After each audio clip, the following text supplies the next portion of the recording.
So, the character's world was attacked by an enemy force, the Xaryxian Empire. And they were forced to leave their planet and take refuge on the Rock of Bral. They're meeting a sympathetic Gif, a large hippo man, named Crux, Commodore Crux.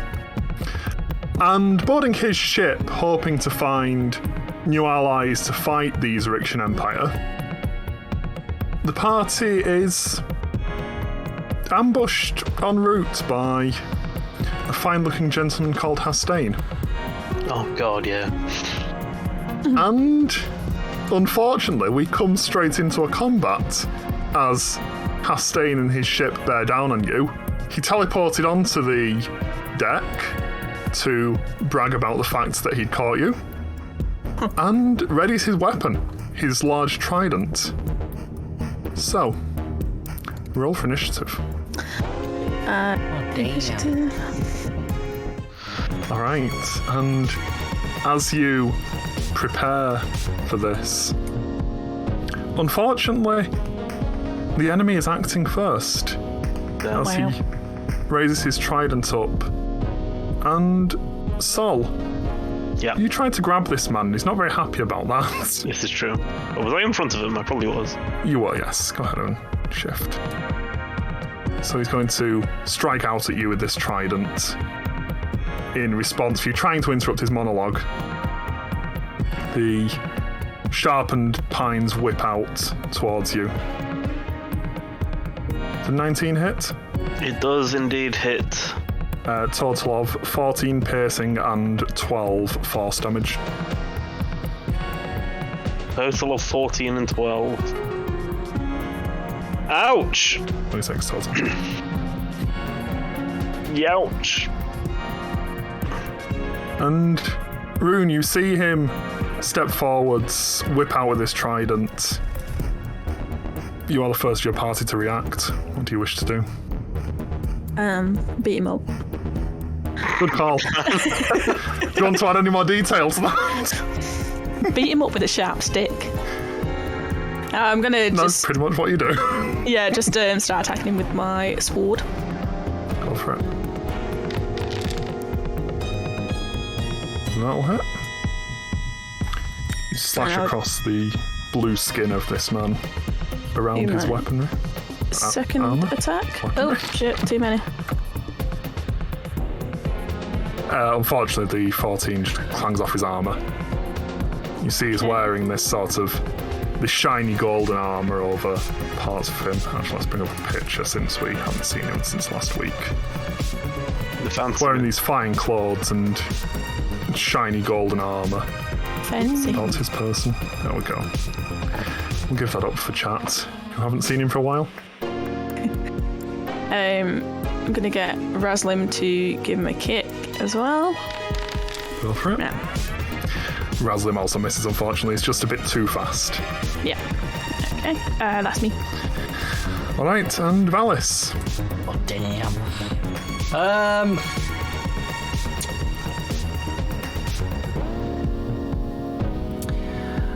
You know what? It's going to become an old thing, I'm pretty sure. Valis is going to cast blindness on this creature. You attempt to blind the fancy man. Yes, I'm going to blind the fancy man. It doesn't seem to take as you... He looks directly at you as you start casting, feels this wrap around him and just blinks it off. I'm then just going to point and shout, "Minions, attack!" Fair enough. They do actually need their own initiative, which I'll do in a second. And now we watch Josh control 4 minions. Yep, we do. Can't recall if they... I don't think we they were usually doing it. initiative. They use I their own think it initiative. didn't say, so I think we were doing it. They shared our initiative. Yeah, it just works easier that way. Yeah. Fair enough. So, as you finish your turn, the minions that you'd ordered to, in one case, mop the deck, and in the other case, stand around and watch, move forwards to strike at him. These two zombies in the armour of the Astral Elves you fought shamble forwards, pulling out their long swords, even though they don't really seem to know what they're doing with them, and try to strike at him. Xaryxis, surprisingly managing to connect. You see the long sword just whips against him. He looks very offended at this, like he never expected a zombie to be able to hit him. And yet... It's like that expression that you've got right now, that you didn't expect a zombie to hit. Pretty much, yeah. The other one, unfortunately, is not as lucky. Do we not get flanking bonuses in this? No. Nope. Damn. It's a variant rule, we're not using it currently, so you hear the shambling in the back of your other zombies who you'd ordered to do other things on the ship, trying to make their way to you. And It's been done. you've all seen, as this went on, as he gained on you, you all saw somewhere to the aft of you, maybe 250 feet back, the ship that he came in on, this giant jellyfish-like thing. And as it begins to approach you, it lets out a scream that you all hear. But Xaryxis, this rings in your ears. Your connection to the ship here. Make me a charisma save.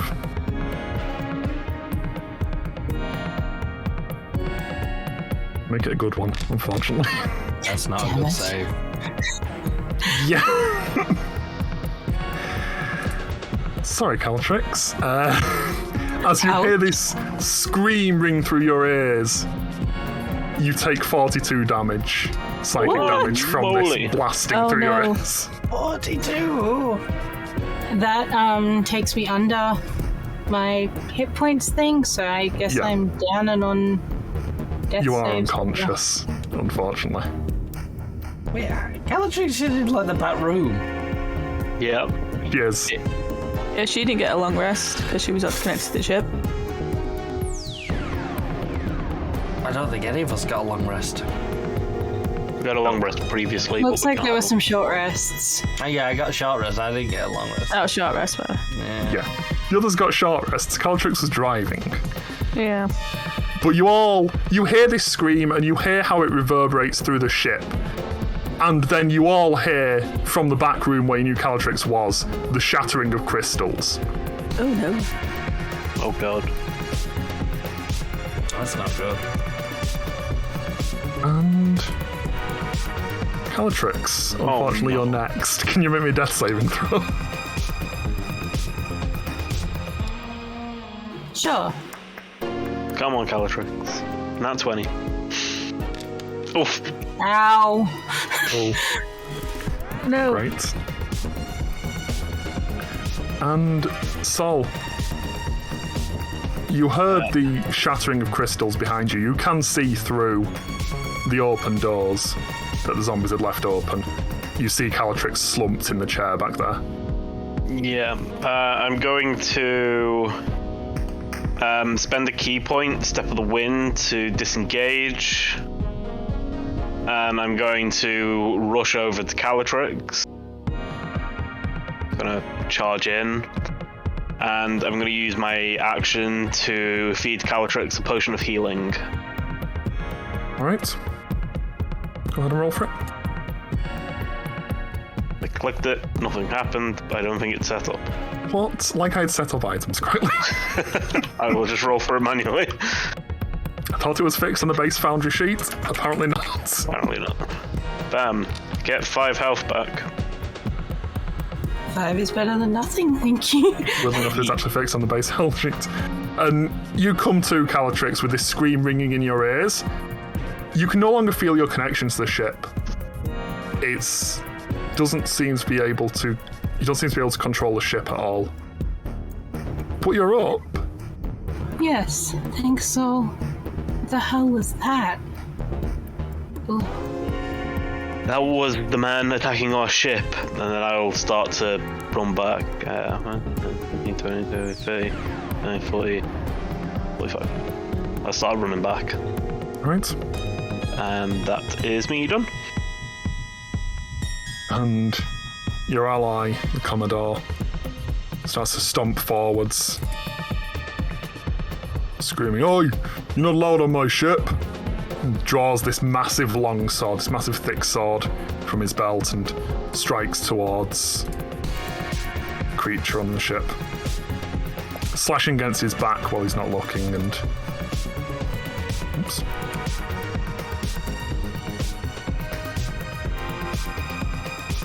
There's chance he'll shoot us with that. That's true. And as the turn order comes back around to the top, you see this blue creature, who introduced himself as Hastain before. He grasps this necklace around his neck, this collection of blue gems, and seems to focus for a second. And as he does so, you see the air around him seems to shimmer. The space in front of him shimmers, and an identical copy of him appears. This is getting out of hand. Who should be acting on the same initiative? Yes, it should. And you see the second copy that appears in front of him, and they look towards each other and nod for a second, and then the copy raises its trident, strikes towards one of these zombies, towards Xaryx.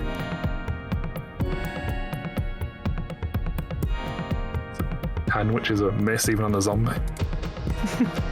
And then a crit. Oh, Xaryx. Xaryx takes 9 damage as this trident strikes through him, but, you know, he's a zombie, shrugs that off. And Rune. Yeah. Suddenly there's 2 of them. So, what I think I'm going to do is I'm still going for the one in front of me. But what I'm going to try and do is use heat metal on his trident. Sure. Nice. I'll move. Alright. You start to focus on this and channel the powers through your tools in whatever way makes this happen. As you do so, the trident starts to glow with this red heat, and Constitution save? Or he drops it, yep. And you just see as it does so, he jumps for a second. His hands open up and the trident clatters to the ground. Okay. Takes 12 fire damage from burning his hands on a trident. And I'm going to get Rosalind to kicking. Or at least for it. try. That will hit. As he's distracted by his trident falling to the ground, trying to figure out what happened, Raslin's hooves just connect to the back of his shoulder.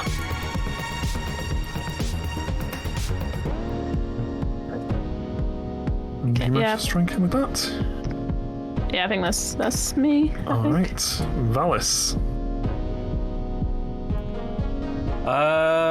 Yes. I am going to take aim, and I am going to attempt a witch bolt.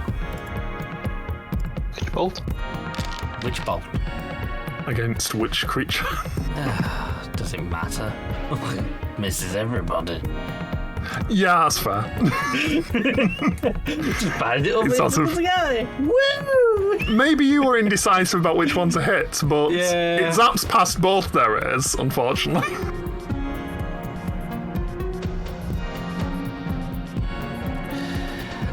I'm just going to shout to the other. They're really strong, these ones.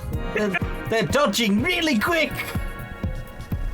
You hear the slow shuffling of footsteps, and appearing on the stairs here is Derek, another of your zombies. Yay! Shuffling out of the room here is Eric. And while everybody on the boat questions your choice of zombie naming, the various zombies begin to attack. And you'd ordered them to attack the first creature that was here. But the two that are downstairs didn't really understand that. They're just going to attack whatever they see. It's what they're going to. They know not to attack Xaryx the unfortunately misses. Merrick manages to hit. Surprisingly. The merit to Merrick. And the others shuffle forwards, going for the second creature, this golem creature.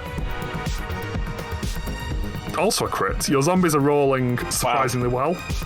You Wow. rolled 3 crits tonight. I'm glad 2 of them are on our behalf. Oh, go I wanted to zombies. share this with you so you felt better about your rolls. I'm stealing all the GM's crits. That was a natural one. And his natural ones.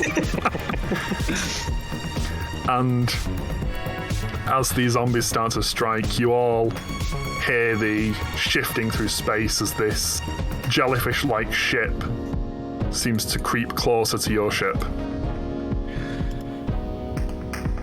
Moving ever closer. It doesn't seem to repeat the screaming that it had before. And Calatrix. Ouch. You are up just about. The ringing of this scream in your ears and no connection to the ship. But you are up. Yay. I am going to stumble forward to probably like here. Periwinkle, come with me. And kind of, I guess, can I look around that door? Yeah. Cool. And then I'm going to cast Wither and Bloom, basically centered over the top of blue dudes, because I don't particularly appreciate the headache that they've given me. That's fair. Blue Man Group.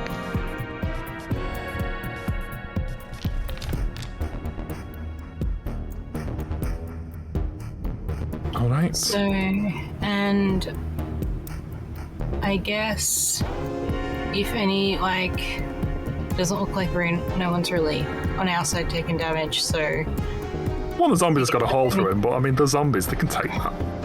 I don't know if do they have hit dice?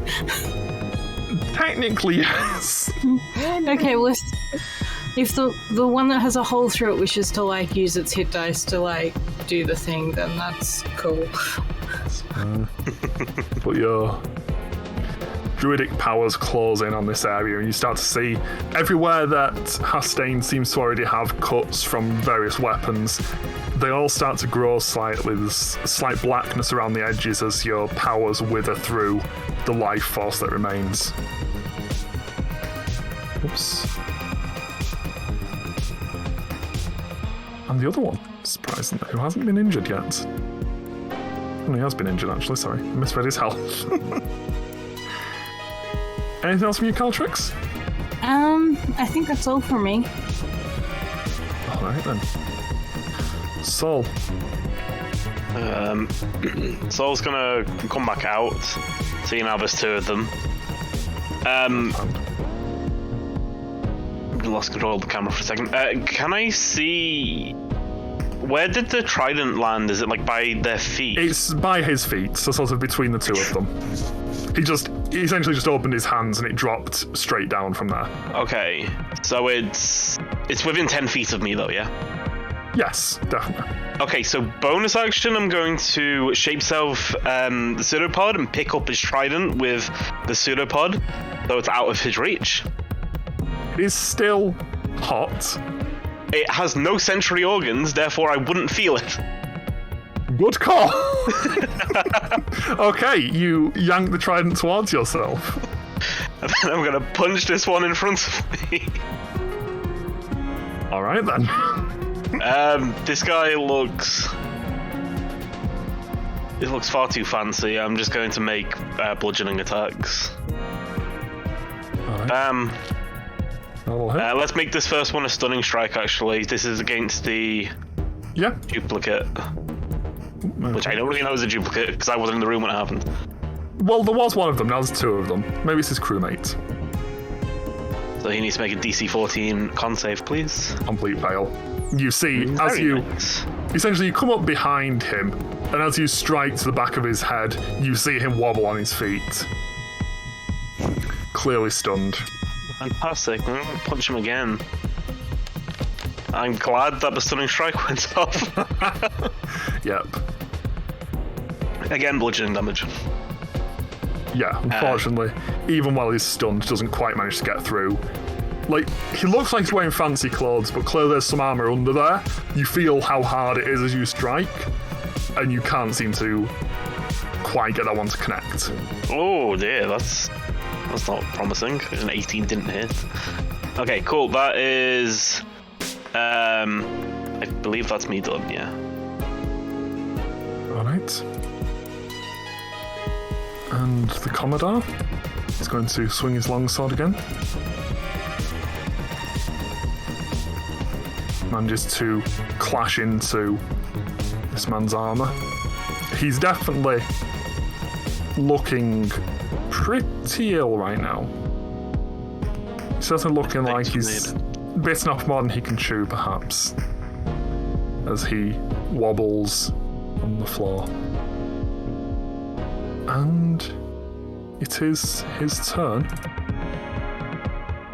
You all see he raises up his hand and starts to cast a spell. And the air in front of him ripples, the same familiar ripple you saw when he came onto your ship.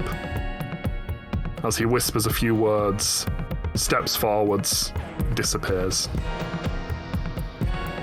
He's bailing. He's bailing. Wow, chicken. That took off the initiative order, didn't it? Awkward. Oh yeah, I can't do anything. I'm not the wizard I thought I was then for a minute. I was about to say, You have I'm not the wizard I was thought about to say, I'm gonna cancel. They're like, no, I don't have guns. I don't have guns. Shut up. Don't we wish we had a mage fighter right now? Don't we wish we had an adequate mage? Maybe one day. I mean, I can't check anyway. Sure, why not? You're not going to counter spell, but yeah. 18. Wow, my good. You're pretty confident he was casting Dimension Door, which is a spell you're not entirely sure you'd be able to counter spell, but probably could if you had prepared counter spell. Question then, with that roll on Arcana, with knowing that he's done Dimension Door, do I have any inkling of where he's gone? Because he can't go far with it, can he? And we're in space, so... Well, the knowledge you'd have is it would let him go anywhere within 500 feet. The basic common sense you have tells you he probably went back to his ship, because otherwise it doesn't really make sense. Yeah, so I'm gonna be like, I think he's going back to his ship. But the other one still stands in front of you. And Rune, this is your turn. Okay, so we're just gonna... Second creature is stunned. You do have advantage against it. It's just sort of wobbling on its feet. That's alt in it. Shift. Shift. Shift. We're just gonna attack with the sword. Nice. And second attack. Solid hit. Nice. Cut into ribbons. Yep, 2 solid hits. As he's sort of wobbling, you just managed to slash through the cloth and whatever armor he's got underneath it. And then you're gonna get a kick from Raslim. Ow! Nice. Yep, that connects. Straight to his forehead as Raslin rears up. Anything else from you? Yeah, that's me. Valis.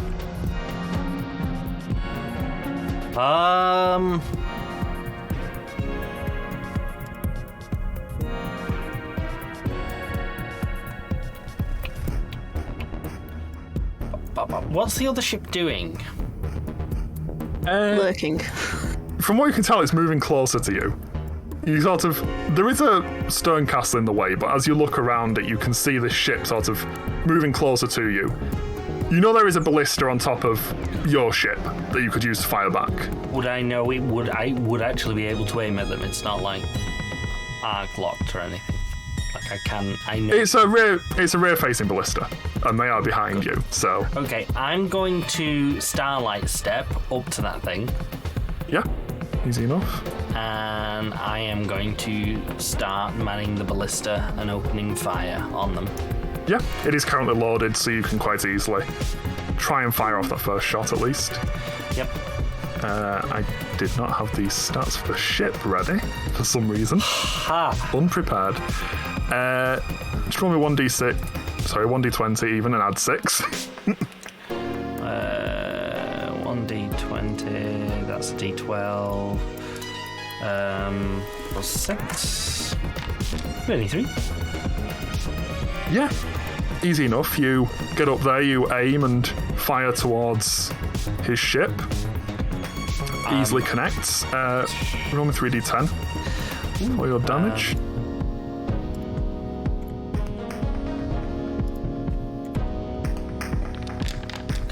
I got an 8. Better than nothing.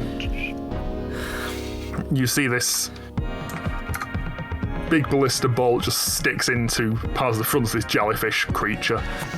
And it's sticking out there. There's a bit of goop that leaks out. And you can see now, looking back, you can see the blue-skinned gentleman stood, like, in a almost transparent section on top of this jellyfish, just staring back at you. And I'm just going to shout behind me, Derek, Eric, Merrick, Sarek, hurry up and kill that thing and come and help me load this thing. And your zombies all hear you. But the first order you gave them was kill that thing, so... Yes, it was. Because I know they would be stupid and leave. Yeah, they all have advantage though, so... They do, and that was a crit. Again. Oh my god. Zombie horde, yeah. Eric crits. Eric.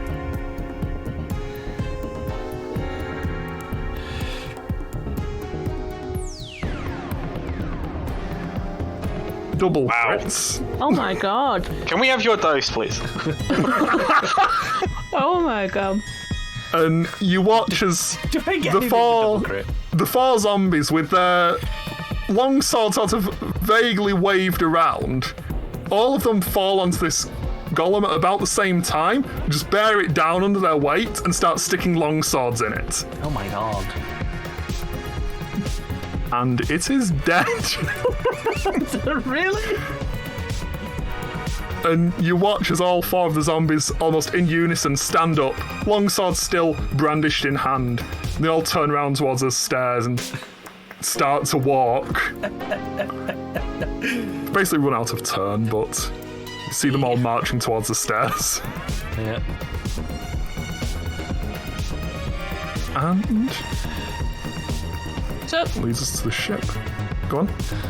I was gonna say, does that body just still stay there? It's not like disappeared or anything, like... The body is there. Okay. Like a piece of Swiss cheese at this point. And Valis, you can see this ship inching closer to you. Yep. The tentacles wrapping out around it, all sort of posing as if ready to attack. But they're, the length of tentacles, so Yeah. it's not getting very far with it. Calatrix. I'm going to wander out onto the deck. Yep.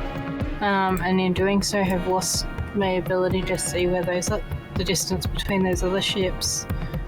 It's because selecting token. It's a pain in the ass for token vision. That's what I was trying to fix earlier. Once you unselect yourself, you also see those ships. It's very annoying. Cool. Are they like within 120 feet of us? Yeah, it should be about that now. Cool. I'm going to cast Guiding Bolt towards the jellyfish. Go for it.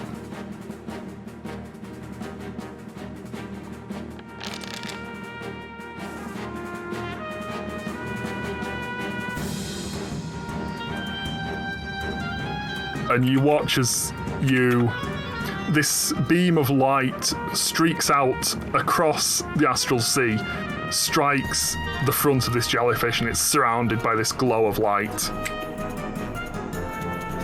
Cool. And then I guess I'm going to bonus action starry form into dragon. All right.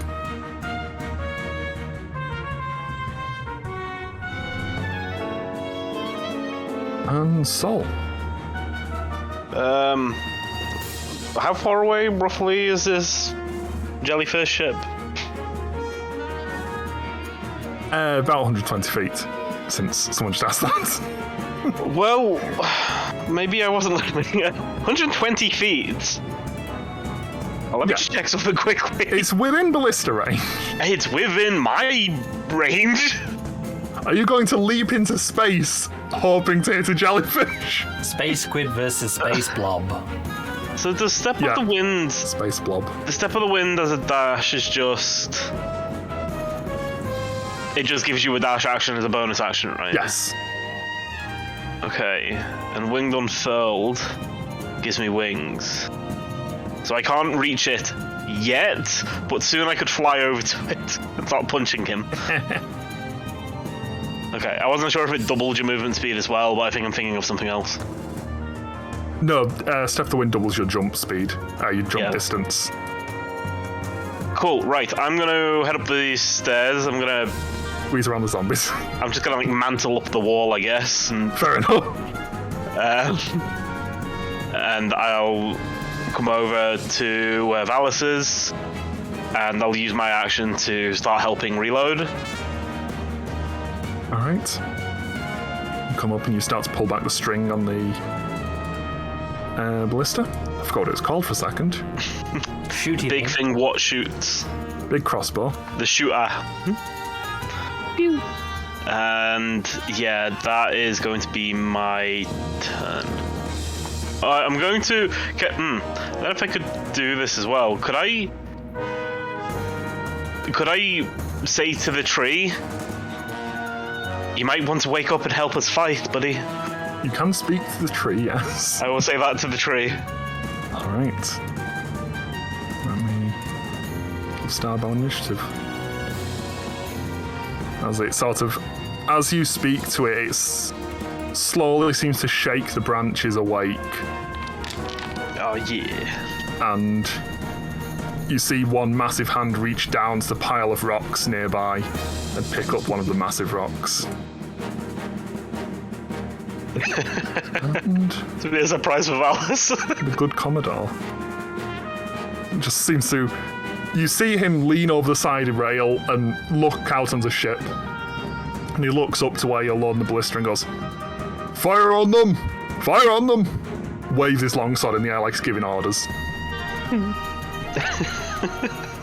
And those of you on the lower deck watch as the Commodore's giving this order, the golem disappears from in front of you. Oof. Rune, Fabulous. your turn. But you can't keep it as a statue, is what you're saying. I think at this point I'm going to follow in Xaryxis' example, and I'll just do guiding bolt as well on the ship. Alright. You have advantage because of the previous guiding bolt. Oh, right, yeah. Yep. You just lead around on the side rails and fire towards it. Easy enough, you strike, and it is still surrounded by this dim light. It's weird, because as you look at it, it does seem to emit light of its own. It seems to have this slight glow around it already, but there's a distinct almost a separate aura of light from your guiding bolt that gathers around the outside of it. Strange to look at. Anything else from you, Rune? No. I think I'll just... Nah, that's it. Alright, Valis.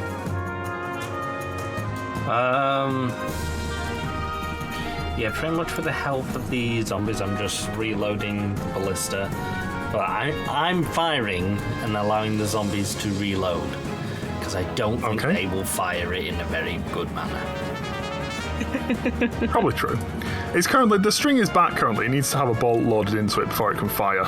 And the zombies will act after you, so you'll be waiting until your next turn if you want to wait for firing. Roll your action. On this particular turn, Can I hold my action on that?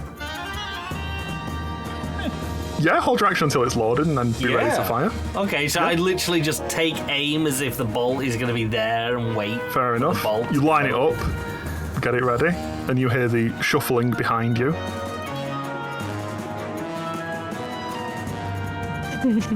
As the zombies start to shuffle up the stairs.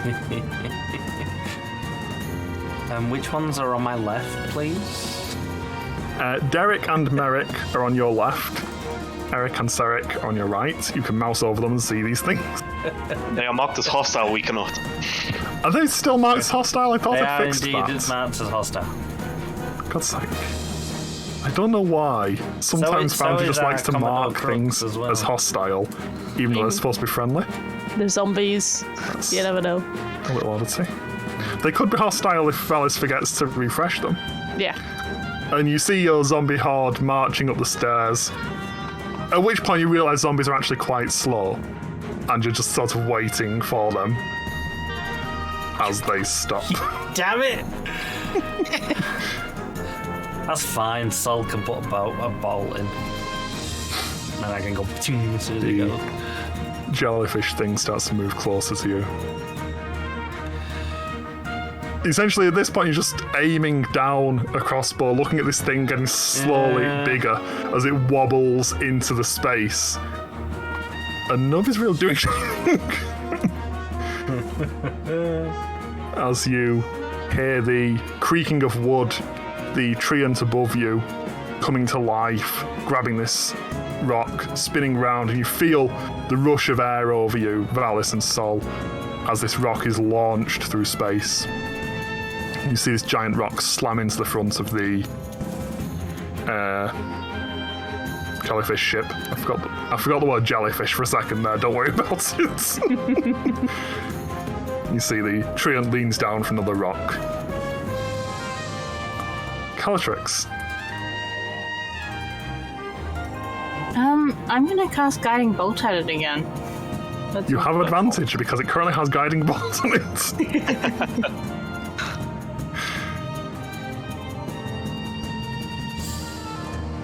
That's like shift at the same time, isn't it? Yes.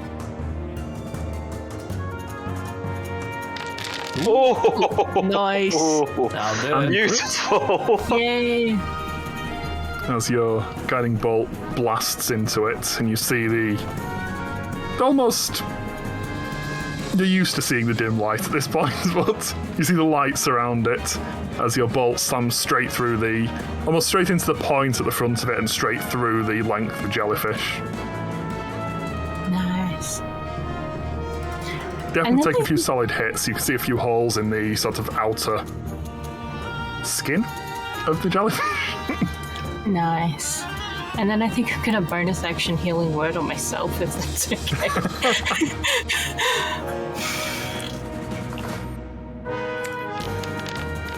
Nice.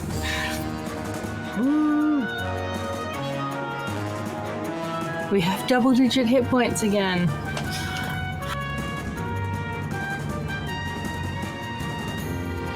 All right. As you quickly whisper the healing words yourself. And Sol. How far away is the jellyfish now? About 100 feet currently. It's slowly jellyfishing towards you. Okay. Sol is watching it approaching. He's going to slap a ballista bolt Oh, thank God. into the ballista. I was worried you weren't. And then Sat there waiting. just like side-eyeing me, like looking at Sol looking at the ballista bolt.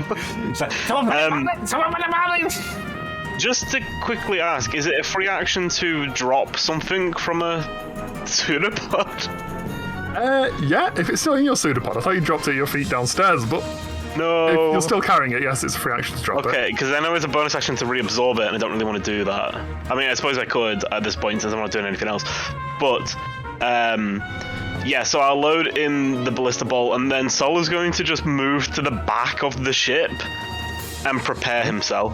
He will reabsorb the pseudopod, actually. I changed my mind. Might as well. Alright. And he's just going to prepare himself like a runner about to start running. Valis, you see Sol perched at the back of the ship here, as the ballista bolt falls into place. Yeah. Go ahead and roll me 1d20 plus 6. Yeah. 19. Nice. Yep. Wouldn't that be an advantage as well? Because it would be advantage, that's true. Go ahead and roll again. Just in case you crit. I don't get the option. I have to actually type it again, don't I? Yep. Ah. Oh well. Still good though. No crit.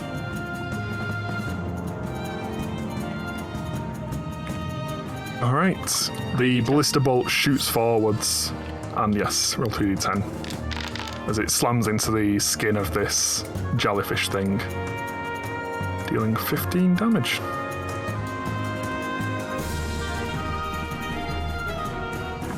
Oop, that's awkward. I just misread its health and got really confused. Don't worry about it. It says its health to 0 again. No, I just misread what it was. Got really confused by the total. Yeah, you fire that, the ballista is currently unloaded, but your helpful minions are moving closer to hopefully help you from now. Yeah. And the Commodore is just rushing around the ship at this point, seemingly not sure what to do with himself. He rushes towards the interior and sees the smashed up Spelljamming helm. You see this big frown on the hippo face. Rune.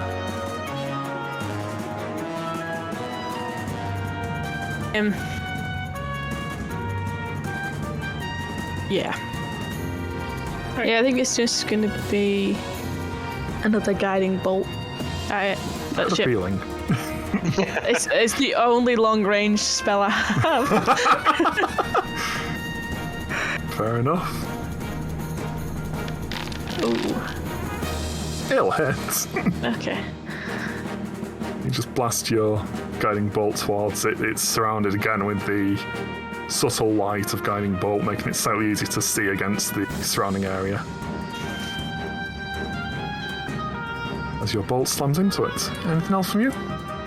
Nah, that's it for now. Alright. Valis. Question. Yes. Since Calatrix was pushed off the chair, have we actually stopped? The ship has stopped moving, yes.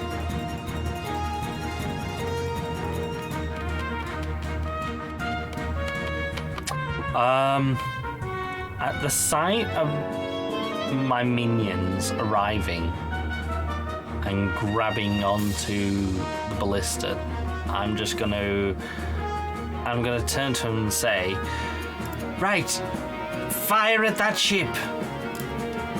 And then I'm going to Starlight Step to the helm. You can't see that space, it's directly below you. There's a hole in the floor. There is. There's a tiny little crack. The crack between the planks. No, unfortunately not. I mean, to be fair, I could probably run there then. You could probably run down the stairs and then Starlight Step You the could rest of the way. step down the stairs and you'd be in space to run. Yeah, okay, yeah. So I will step down the stairs and then run to the chair. Yeah. You make your way into the room with the helm. And I'm just going to jump straight onto the chair and attempt to pilot the ship. Nothing happens. You sit on the chair. As you jump on, the force of you jumping on, the right arm falls. And nothing happens. The crystals that you assumed powered this aren't glowing. And you're just sat on a chair. It's not even a very comfy chair. And as I realise this, I just look up and see Commodore Crux. I'm just shouting to him, why? More power! He seems confused. And yeah, that'll be the end of Valis's turn. And up above, your zombies start to collect around the crossbow. And between them, manage to have enough people to crew a crossbow, to crew a ballista even. So they can actually fire once a turn now. as you hear the first ballista bolt shoot off above you. The At advantage. jellyfish ship gets... Thank you.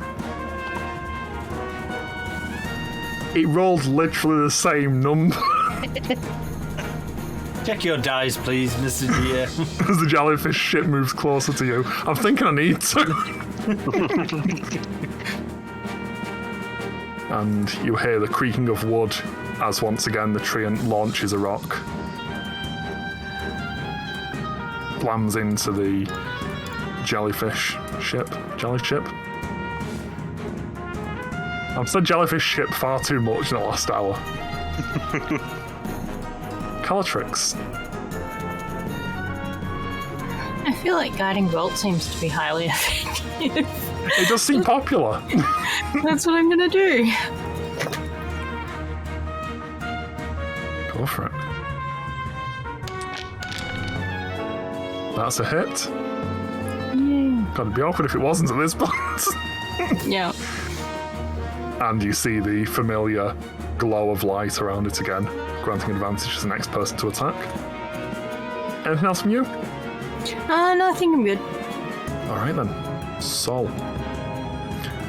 The jellyfish is maybe 60 feet away now. It's definitely getting closer.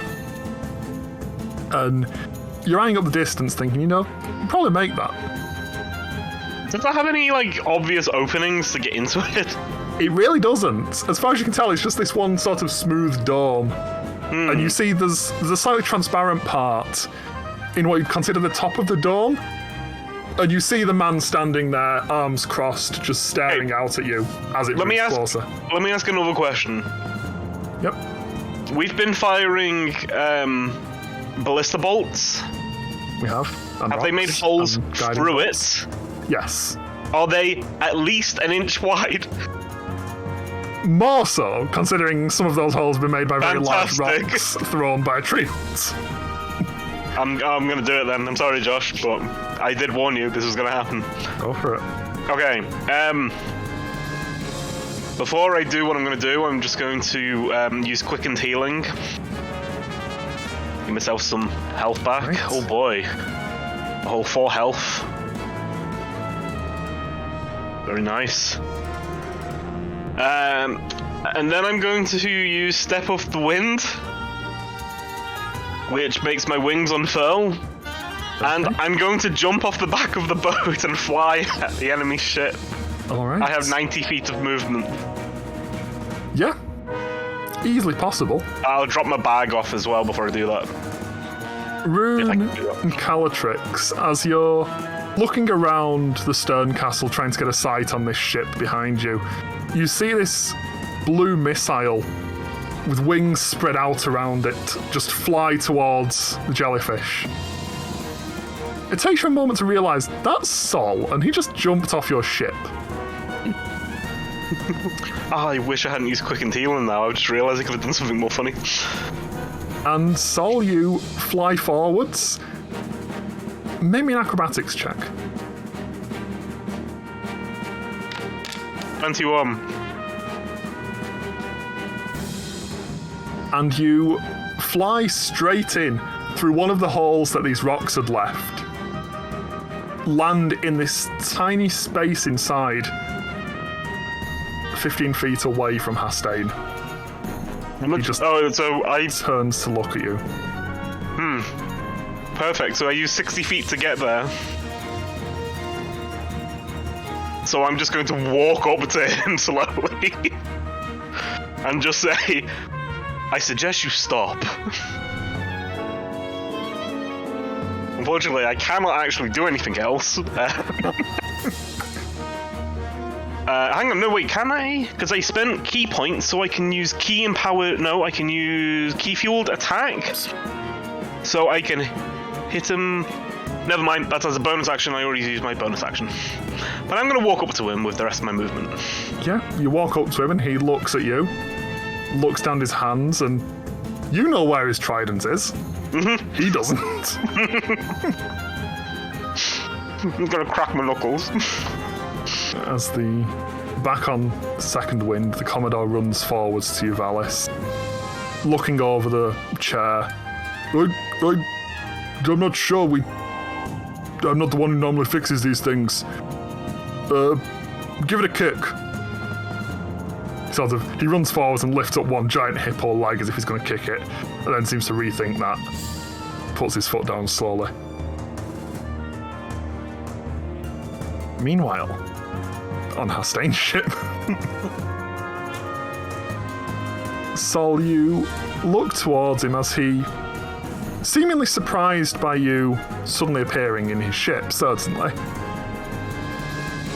But he looks down to you and whips one hand forwards. A blast of this chromatic fire blasts over the top of your head. He looks at his hand and, panic in his eyes for a moment, raises one hand to his ear and starts casting a spell quickly. Yes. Rune. You can see from where you are Sol facing off against this blue-skinned man inside his ship. And it doesn't seem like either of them are doing anything. They're just staring each other down. A single blast that came out of this man, Sol is just staring at him. Waiting. From what we can tell.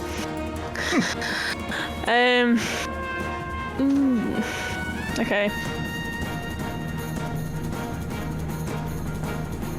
So you said we're about 60 feet away. Yes. I mean, if I need to, I can go to the end of the ship.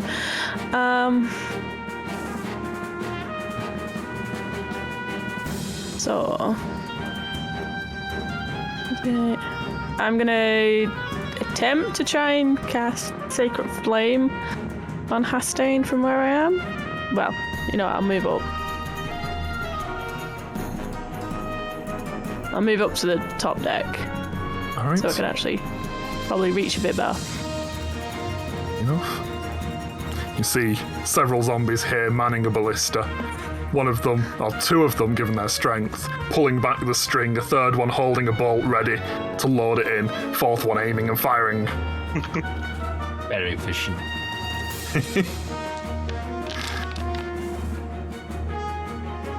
She steps back and manages to catch her eyes on the ship and Sacred Flame. It rolled a natural 1 for its dexterity save. It also rolled a natural 1 for its previous dexterity save against dodging Sol, which is quite impressive. But the ship tried to dodge me. The ship tried to dodge you and it rolled a 1. Your Sacred Flame just gathers around it, adding another layer to this glowing light around it as it starts to burn slowly. Anything else from you, Rune?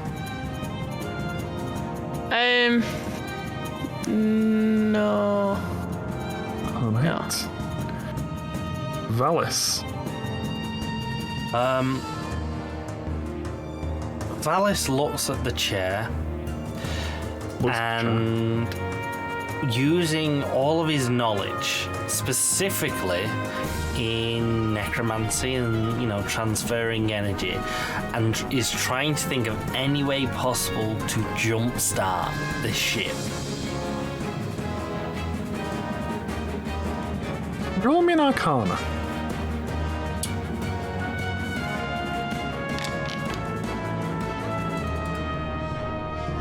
This is... You're not too clear on how a spelljamming helm works, but it is clearly a magical item. It's an object that connects to the ship, but in this case, given what this ship is, it would seem it's almost living in the way it bonds the ship here. What you do with necromancy isn't really connected to the sort of restoration and regrowth you need here. But some of the spells you've seen Calatrix use are definitely in the right field. Possibly there'd be some way to restore it, or from what you can tell, it's been disabled by a magical effect. If you just waited enough time, it could come back, but you have no idea how long that time would be. Is there nothing in my necromancy knowledge that I could corrupt it to like try and take control? From what you could tell, because it's linked to a living creature, it's linked to treants, and the treant is linked to the ship as a whole. The walls of the ship are a living creature. You would have to kill it in order to do that, and you're not sure how that would affect the ship's ability to fly or to produce an air envelope. It's possible you could just leave yourself on a wreck.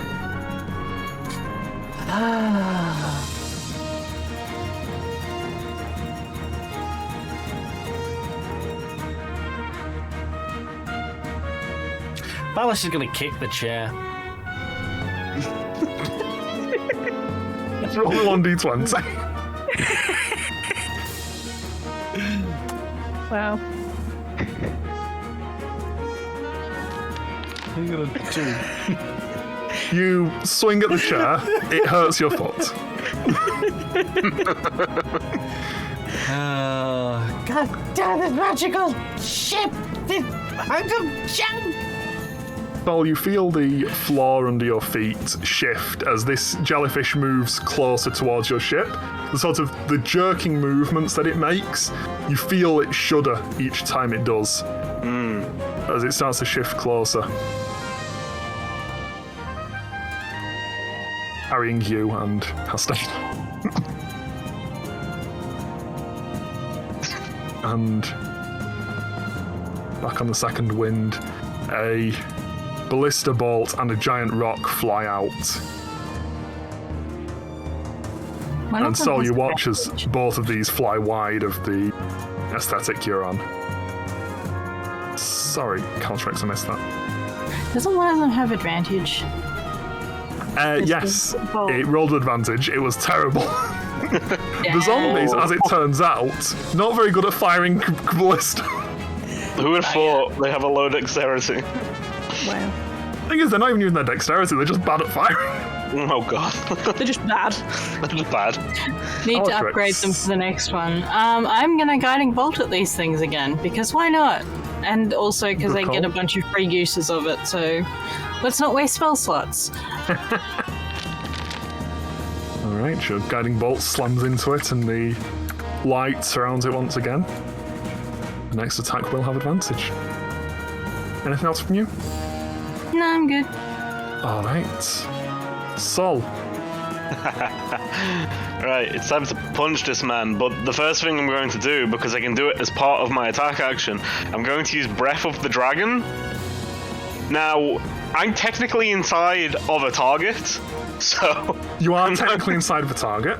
I would like to make a 30-foot line of fire at Hastane and at the ship that I'm currently on.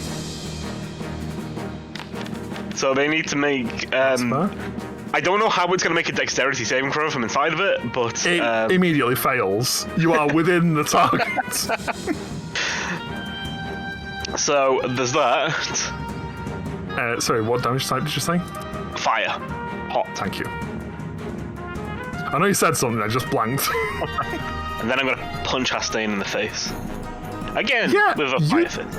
Don't need to. As you God. breathe on him, and your fire starts to burn, you just see his eyes glaze over as he collapses to the ground, this fire flicking over his skin.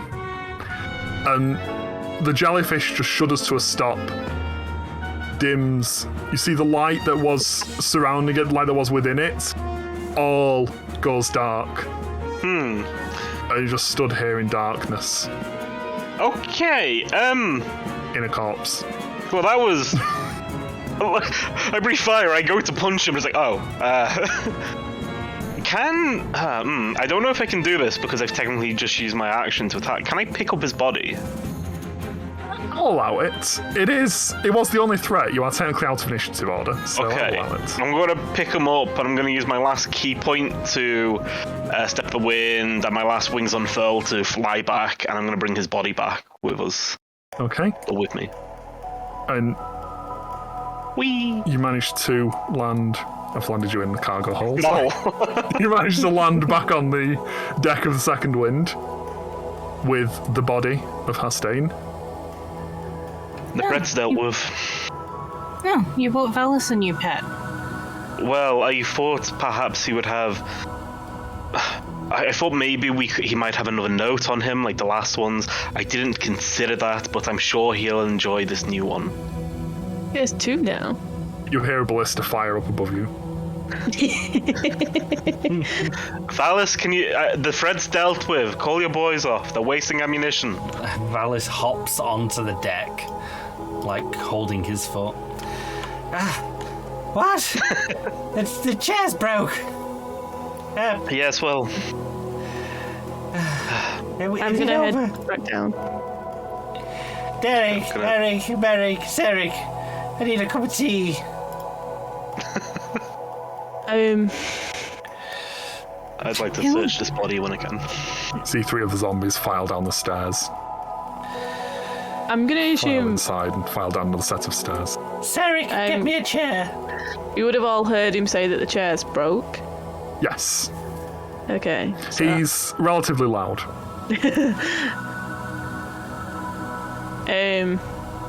while Sol plays with the body, I'm gonna go and attempt. I don't know if it's gonna work, but do mending on the chair again. Yeah.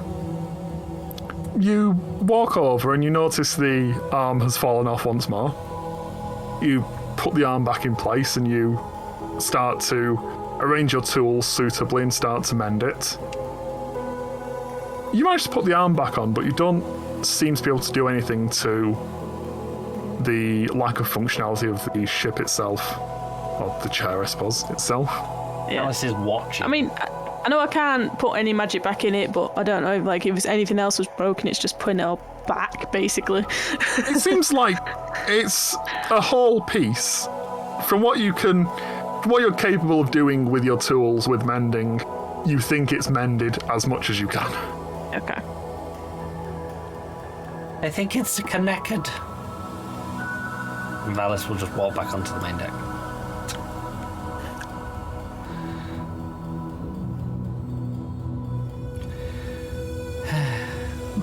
Would some kind of healing spell work on it, do you think? It's possible. It's hopeless. I mean, they're kind of alive, aren't they? Do you think it counts as a creature? It does not count as a creature. Oh. Okay, well, that's how pretty you much would me for describe healing it. spells.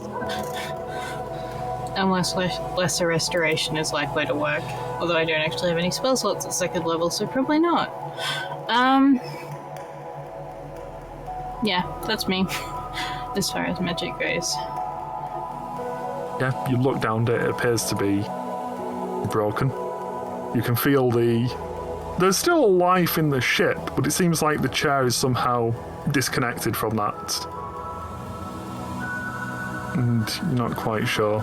The Commodore looks at it and looks at the 2 of you, seemingly trying to mend it, and shrugs his big hippopotamus shoulders. Well, settling, I suppose. We could be here a while. Pulls a big pipe out of his pocket and starts to light it. Walks out onto deck, puffing on his pipe. Alright. Sol, Valis, you see him come out, puffing on the pipe, lean on the rail and look out.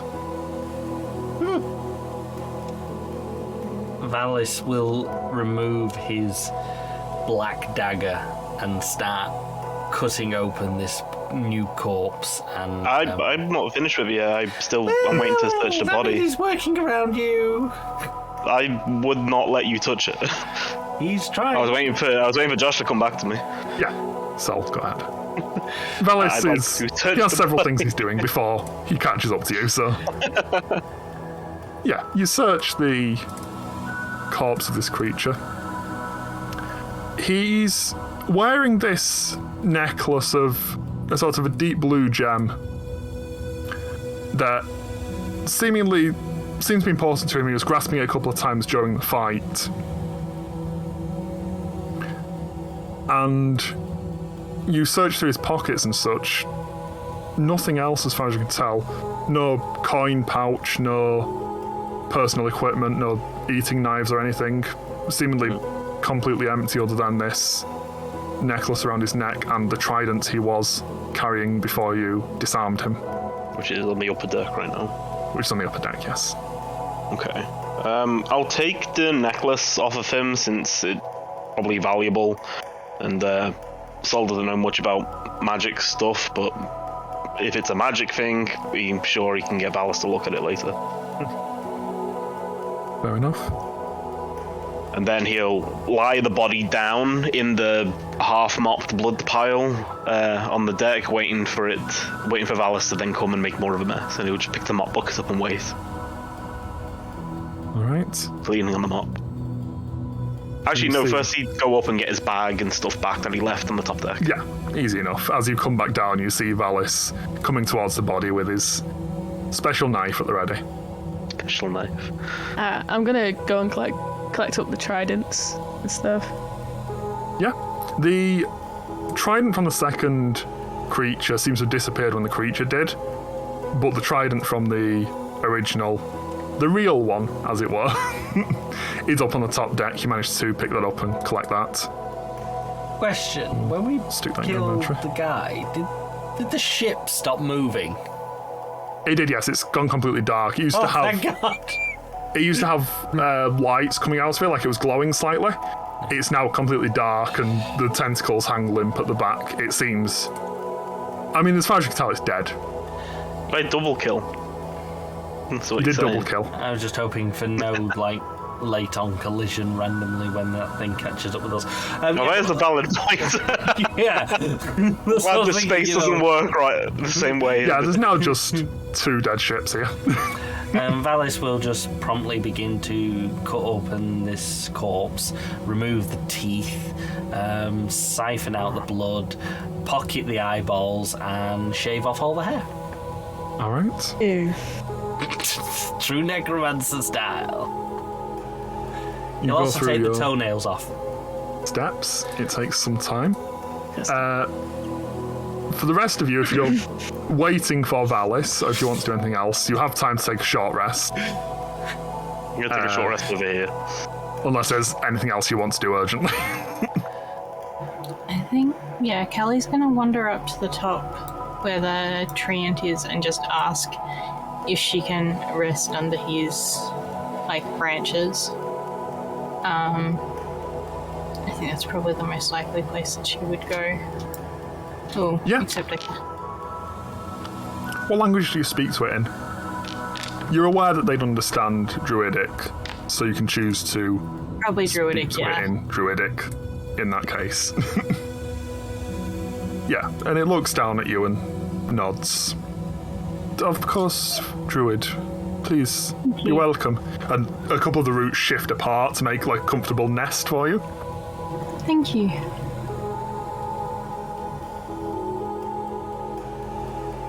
Would I have time to trance for 4 hours? Alice was going to ask. Possibly. If you don't plan to do anything else, Valis, you can't because you're preparing a body. No, I've done that. It doesn't take that long. It takes a while. I have Unless you're help. You're not butchering it. pulling parts. I have Ellie, 4 head and assistants. with. I have 4 fully trained. You don't have 4 assistants. Only one knife. 3 of them are making tea and one's looking for a chair.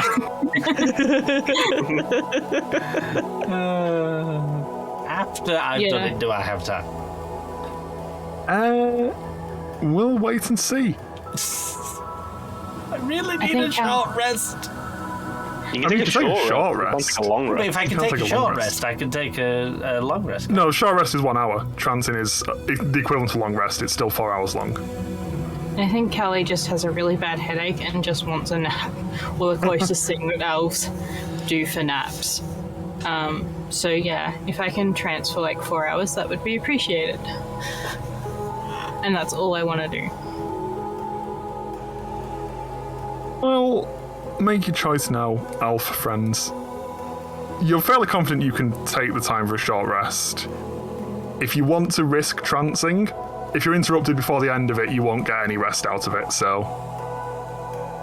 Think of it as well, if the boat turns back on, it doesn't mean you're going to immediately be knocked out of your trance. It just means if something comes to attack us, then Yeah, probably Crux seems to think you're here for a while. He's got his pipe ready, but there's no judgment of how long a while could be or if there's somebody else following you, so...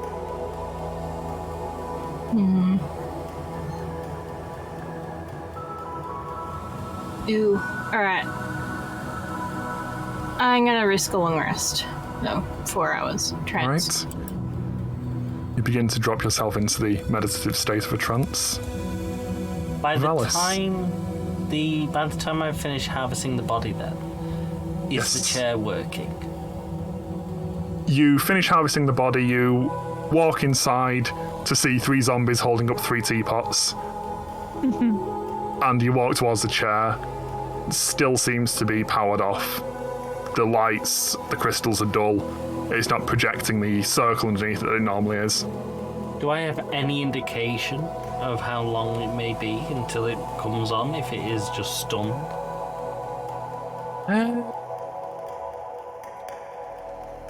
Make me an Arcana roll. You try and judge the magics within it, but you're not sure. It could be 6 hours, 12 hours. It seems like there's some latent magic building up in it. You can see as you observe it that it is getting more powerful. Probably less than a day, but you're not sure how much less than a day. And if something else was to attack you at this time, you don't think there's any way you could move the ship. Okay, Valis has an idea. All right. Upon looking at this chair and working that out, Valis is going to make his way to the other ship. To the jellyfish. Yes. Okay. After he's had the nice 3 teas made by the zombies. Yeah, All drink 3 tasting teas. quite different, and none of them like tea. You hear a lot of clattering from downstairs. You're not entirely sure what that is. But you look across. It's maybe 30, 40 yards between the ships now. You think you could make that jump, but you're not as confident as Sol is in jumping spaces. Can I not Starlight Step? You can Starlight Step most of the way. If you start at the back of the ship, you can probably get most of the way. Yeah, Maybe if you I'm- jumped so- first and then yeah. Starlight Stepped, sort of impacts the front of it. I'm going to take Probably. one jump, and as soon as I feel confident, I will Starlight Step onto the deck of the jellyfish ship. Yeah. Once on there, I'm going to immediately try to find the helm of the jellyfish ship Yeah. and see if I can The- take control of As you get over to it, it doesn't really have an open deck. There's a space inside it. So the dome folds over a space that Hastane was stood in. That currently is there's just a single blast mark of like a fiery blast that's gone through here. And it's otherwise empty. It's just a flat piece of ground. There's no stairs to upper levels, lower levels, etc. It's just empty, flat ground space. And there's nothing here. it. Is there any sort of center point that looks like significant with any markings? Or I mean, anything? there's the center of the space. Like, you can find where the center of the space is, but there's no markings here. There's nothing that seems to indicate anything different to the rest of the floor. Valis is going to sit down on the floor and attempt It's a bit squishy. to pilot it as if like there isn't a chair, and just tries to communicate with the whole ship. Yeah, you sit down on the floor and attempt to attune to it. The floor. Maybe another Arcana check. Popular roll of the night. Yay. You feel out in... You've had training with magical items. You know how to attune to an item. As you feel out, there's nothing there. It's like you feel the sense of something, but you just scrape against it. You can't link to this thing.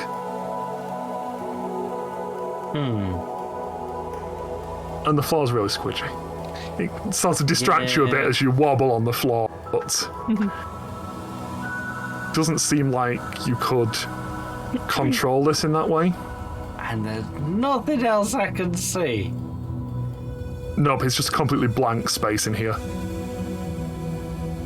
Okay, well, Valis is now stranded on a dead ship. Because I don't have any more starlight steps. On the bright side, the second wind has like a big tree on it and a sail.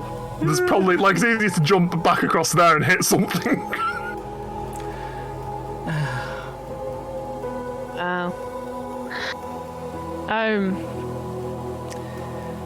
Yeah, I feel like I suppose I should get back to our ship then. Yeah, so after trying, I'm gonna get back to just throw myself at our ship. Shouting, "Catch me!" as I fly through space. Make me a dexterity check. And there could have been an easy way to do that. Yeah, probably was. Yay! Catch me! Oh god. Yeah, and you fly forwards, yelling, "Catch me!" And you see the giant treant on top of the ship starts to spin round, and you slam into its elbow, and it hurts. You take 3 points of bludgeoning damage. God damn it. As you manage to hit the gravity plane and clatter down onto the deck of the ship. But it feels like you just got hit by a tree. Made it look so easy. On this defeat, Valis is... Valis is going to attempt... He is going to attempt to meditate for 4 hours in sulking. Okay. Just collapsed at the bottom of the tree. He's gonna sulk for 4 hours. He's just sulking for 4 hours now. Oops. Yeah, you look over and see Calatrix like perfectly in a space in the tree that seems perfectly Calatrix shaped, just perfectly calm, and you're sat there with your head throbbing like you've just been hit by a giant stick, and you just try to like angrily try to meditate. Rune, were you saying something? No, I want to actually try and speak with the tree. Yeah. I don't really know what language it would use, so I'd just try in common, I guess. Yeah, you walk up to the upper deck and look up towards the face of the tree. There is a face on it. It sort of bends down to look to you. And you greet it. Yeah. So what's it called? Second Wind? Starbow is the name of the tree. Second Wind is the ship. Yeah. So yeah, I'll greet it. Like, hello, Starbow. Thank you for your help and whatnot. I just want to ask, like, this is your ship, is it not? You are the ship? Yes, is that how this works? It slowly nods. Okay. Are you able to help us understand the connection? The problem? It is not a problem with me, it is the chair itself. Okay. It does speak to you in common, for reference. Okay. It doesn't speak tree. Well, it does speak tree, but it's speaking to you in common. Yeah, good, because I don't know tree. So, do you know a way to help that? That would be, the best way to help both? That is not my knowledge. Watch out for that cat. It is something they added to the ship. I do not control it. Perhaps one of these. And its arms wave down to the 2 elves resting in its roots. One looks very angry. There's a red mark across his forehead. Yeah, big red mark, like bark patterned.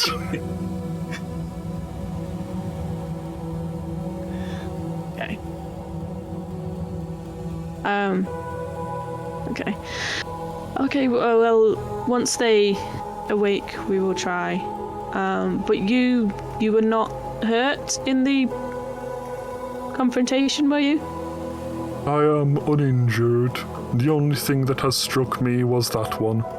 It points again towards Valis. I literally just like roll my eyes, just like, yeah, of course. It holds up its elbow, you see there's a tiny bit of bark missing. With Valis' face now imprinted. Yeah. Okay, well, thank you for speaking with me. I will let you rest. And it just sort of stands back up. Stands? It grows back up to its full height, looking out over the space. Space of space. But yeah, that's it. That's I'll just go back to potting around. Basically, I just wanted to see, basically, just wait for them to wake back up.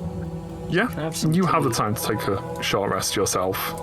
The zombies are still offering tea. Yeah, I've took a short rest. Nothing. I didn't take any damage or anything, so. No worries. Did you? And you see as you come back down, Commodore Crux is tapping out his pipe and he starts loading it again. Looks to you, lights his pipe, takes a puff. And that's where we'll take a break.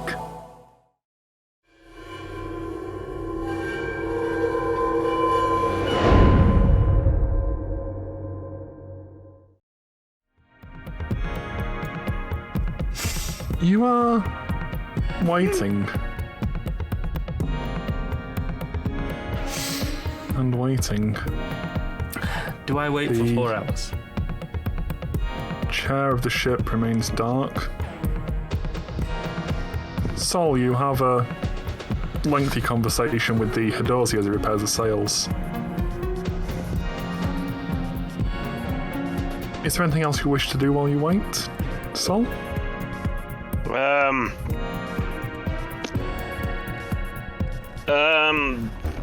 I don't know. I could maybe try and see if I can work out if this necklace does anything, but Sol doesn't know a huge amount about magic stuff, so I don't know if he'd know if he could do that. You can look over it over the course of an hour or so. I'll play around with the necklace for a bit. Happening. Yeah, and you investigate it over the course of time, and it seems to be something specifically linked to the creature. You wouldn't know all the details of the name and such, which I know you're aware of in out of character sense, but it specifically links to the creature and does something. It's somehow related to the golem and to how hard he's. But you don't think it would replicate those effects on you. You put it around your neck, you feel nothing. There's no magic power within it for you. Okay. So we'll just tuck it away as something I can probably use to bribe Valis into doing something he wants, as it's a fun, interesting item to look at. Sure. You gotta have treats. Go. There's a loud clattering from downstairs. I'll head downstairs and find out what the hell is going on. Yeah. You head down, all the way down, and on the lowest floor, lowest deck of the ship, merged into the zombie by accident, you see a zombie. And there seems to be a fine stateroom down here.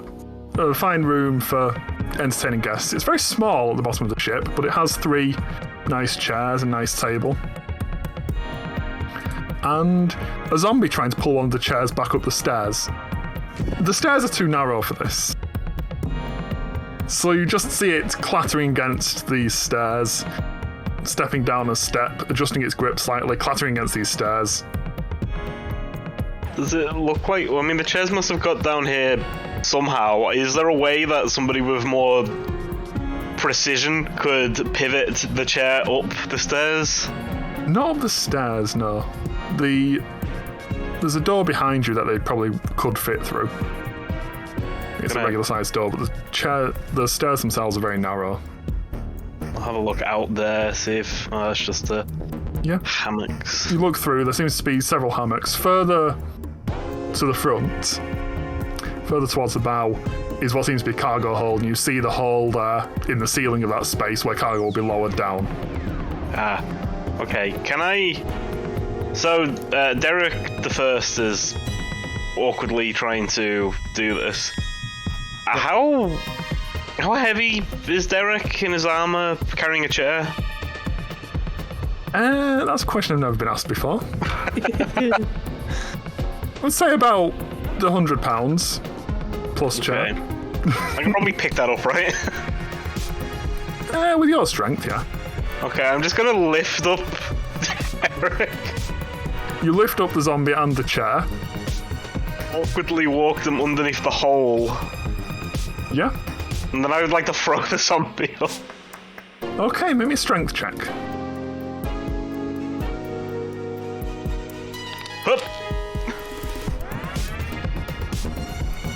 Rune, you're up on the top deck looking over Raslim, looking over where you might be able to make improvements, adjusting some of the looser straps. And as you're bent down looking at the horse creature, there's a loud clattering noise as a zombie and a chair fall onto the deck behind you.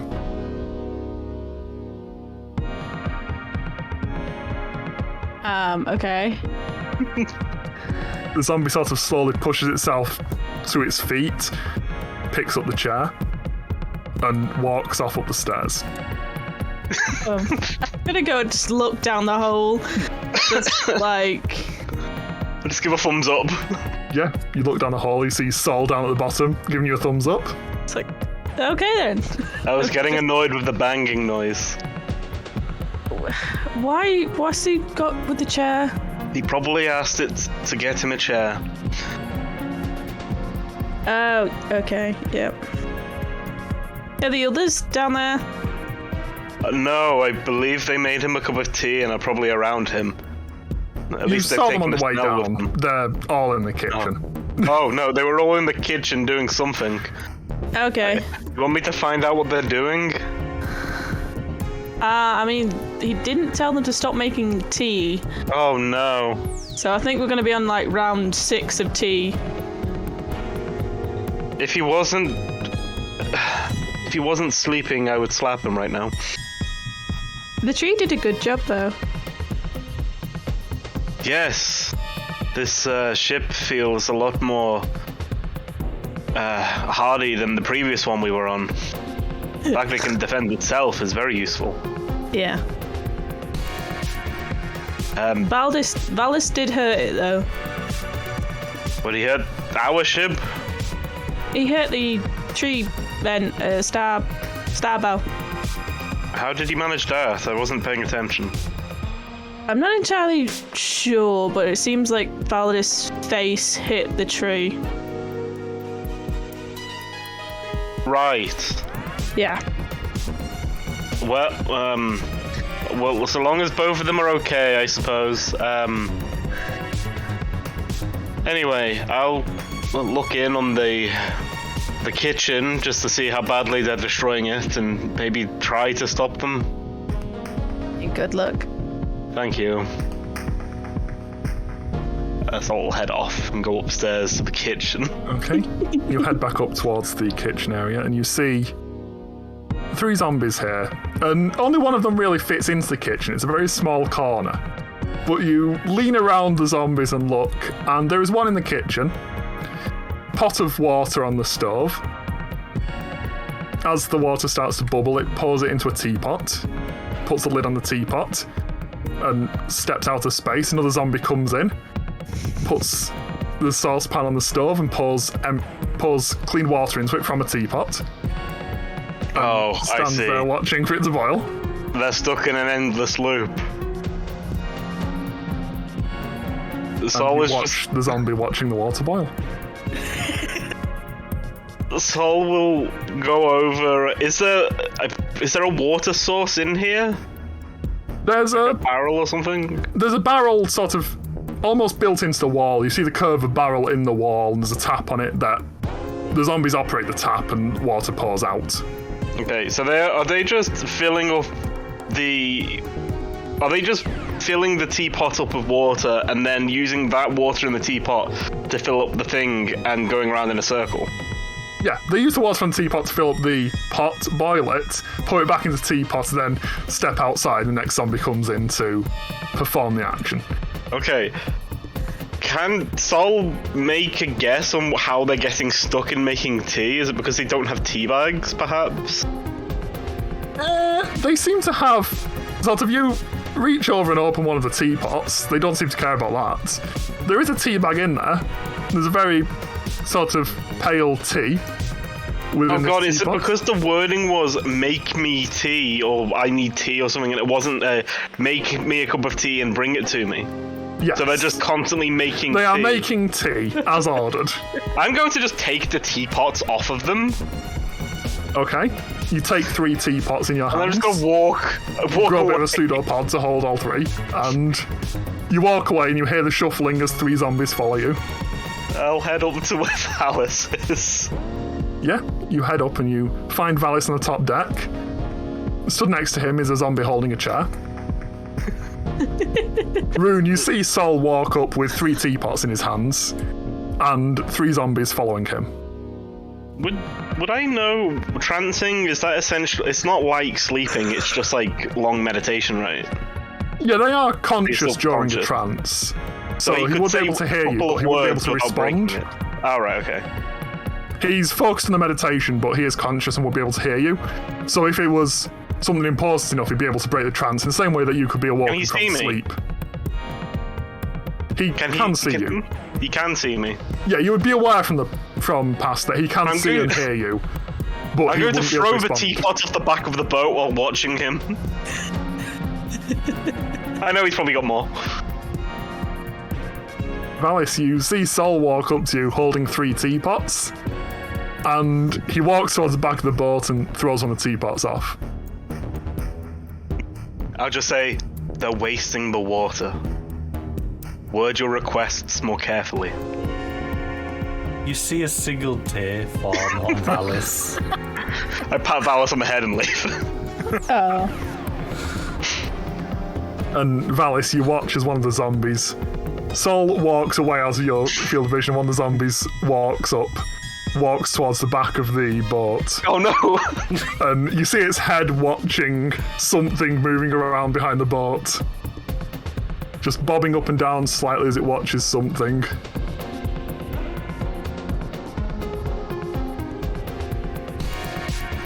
Rune. While we are waiting for the elves to finish their trance, what are you doing? After the surprising interruption of the clattering of the zombies. I don't really think there's anything else I wanted to do. It was just the main thing I wanted to do was have a chat with the tree. I can't really do anything more with the chair.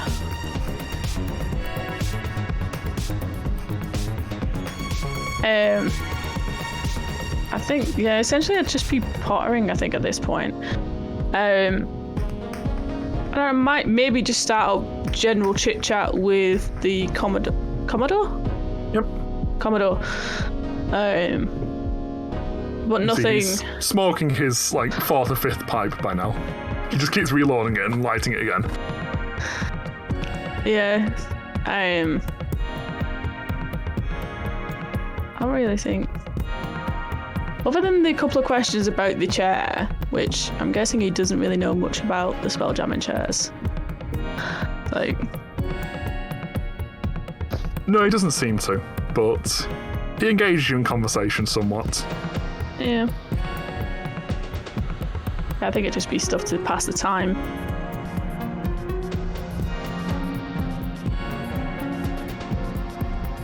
But yeah, nothing specific.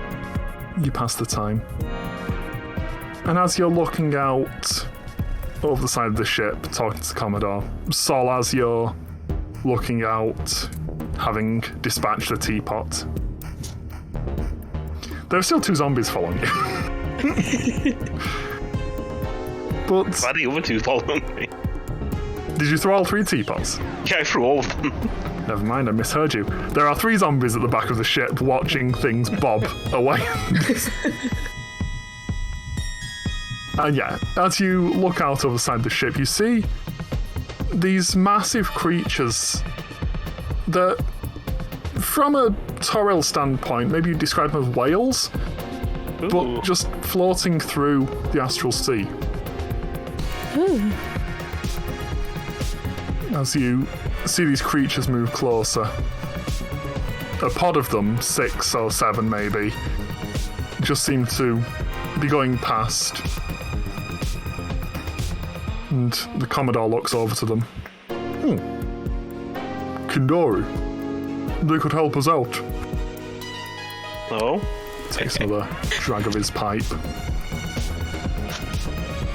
They're attracted to lights. Have you a torch? Something you could flash at them?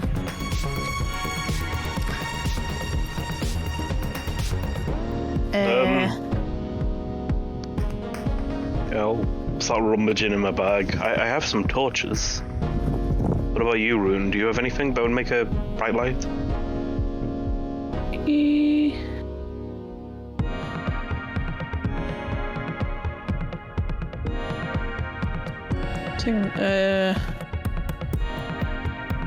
Yeah, I just have torches.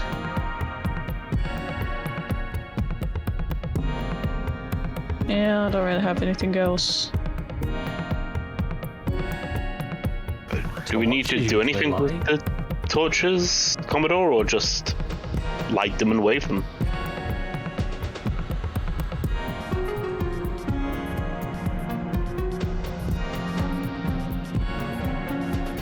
Commodore. My apologies, I appear to be having technical issues.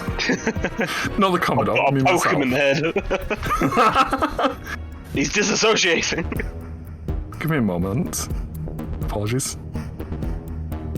It's alright, it's not like we haven't had many technical difficulties already. No. Do you need the Discord just screen? froze for some reason. Possibly. Please hold.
And we're back.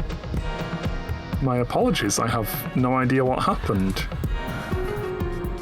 Clearly, IMT has once again played with technical difficulties. It's because I really jinxed us tonight. I really jinxed us when I was like, I've got this in Apparently so. We'll just think, guys, no one else could possibly go wrong. So, my apologies, I'm not sure how much I missed. You see the whales heading up in front of you, and Commodore Crux suggests using a light to attract their attention. We had sort of pulled out torches, and I had just asked Commodore Crux if we need to do anything other than just light the torches. No, they're attracted to the light. If you just light it, maybe wave it around a bit. He waves with his pipe and throws ash everywhere, demonstrating. How are they going to help us? You see, they're about the size of the ship. He points towards one and goes, if we can get a rope around one of them and they can pull us. Are they going the right way? You seem to be. Okay. Well, Rune, I have a lot of rope. Yeah. We give this a go. Let's go rustle up a... what are they called? Kantari? Kindari. Kindori. I once knew a man who rode on one of those. Interesting. Sounds like a challenge. I'll light a torch. Yeah. Wave it about a bit. Calatrix, you come out of your trance and looking around you, just outside of where your field of vision was being nestled into the roots here, you see these whales towards the front of the ship, and Sol is waving a light towards them. One seems to be approaching you. Not you, but the ship. Okay. I guess that was a long rest. I probably shouldn't have actually. That will be a long rest, yes. Sweet. I am going to drift down towards, I guess, the ship, or towards the others, and just be like, wow. What's with the torches, guys? We're trying to call one over. Oh, the whale things. Yeah, the Kintari. Dory. Dory. Why do I keep saying that? How far away are they? Most of the pod seems to be about maybe 200 feet away. The one that's moving closer is maybe 50 feet away now. It's getting quite close to the ship.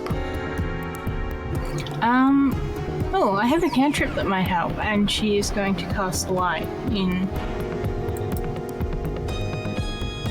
sort of... I'm gonna maybe move forward and like touch the rail. Oh I my guess. god. The whole... Yeah, you cast light on the railing, and the railing around this part of the deck all lights up. The whale creature seems to be moving closer to you, attracted by the lights.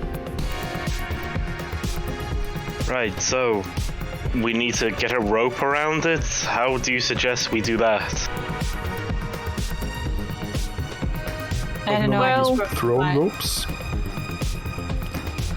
How do you... I don't know, how do you get it round? Like, you can throw it round, but how do you get the other end back? I could always fly one around it. As you're looking over this, there's a slight hum in the deck, quivering for a second. You look back towards the spelljamming helm and the lights are returning to it, the crystals are glowing. Valis, there's a slight vibration in the deck as your trance finishes. Rest. You come back to full consciousness. You have taken a long rest, yes.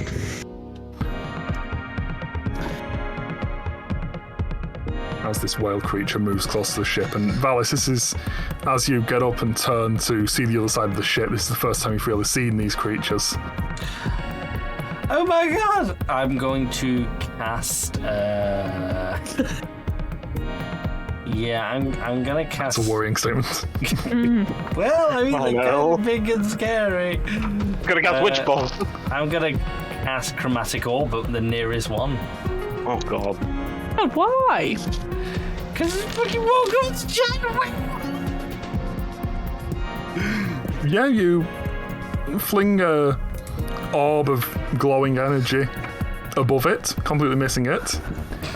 And you see as its head turns around to track the orb and it starts to swim after the orb slowly. Alice! Back it in! We're trying to get the whale to come to us! I'm not talking to you, I know what you did. Good! Valis is gonna run, having now realised and, like, waking up. He's running to the edge of it. Does he still see the teapots? Yeah, they're floating sort of in the wake of the ship, as it were. They're still sort of wobbling there, some distance behind the ship. Valis is using Mage Hand and pulling them back as quickly as. Yeah, you can reach them, so you slowly retrieve 3 teapots. As you turn round, you see Derek stood behind you holding a chair with purple upholstery. Just holding it right behind you. Oh, thank you. We could do with another one up here, though. One's on its own is probably not great up here. See if you can't find another one. He just opens his hands and the chair falls on your foot, and he starts walking off down the stairs. Same foot you hurt earlier. I set the chair in a nice place to look out the back of the ship, and I'm just gonna sit on it and sulk. Yeah. And the rest of you see another one of the Kindari seems to peel away from the pod and starts moving closer to you. As it's attracted by these lights. The Commodore leans back and looks into the interior of the ship. Looks like the helm's working again. Looks towards you, Caltrix. Perhaps we should get moving? Yeah, I guess. Does Valis hear this? Yeah. Okay, he's running down the stairs to the chair now, having heard that. Roll me initiative, Valis and Caltrix. Oh, good. One of you's got further to there run. is Oh, no my apologies. active combat. No, that's my fault, sorry. I forgot about the initiative requirements. Go ahead. Try again. Oh my god, 2 terrible rolls as well. Yeah, Calatrix, you start walking inside the ship and you hear Valis jump. You hear the legs of a chair scraping against the ground and feet thumping down the stairs as you walk inside and sit on the spelljamming helm. I kind of just slide on my knees into it, like, please let me fly the ship! Yeah, as you're seating yourself on the helm, be very careful of that arm that keeps falling off. You see Valis dart in through the door and run right up to you. Please, it's all I ever wanted!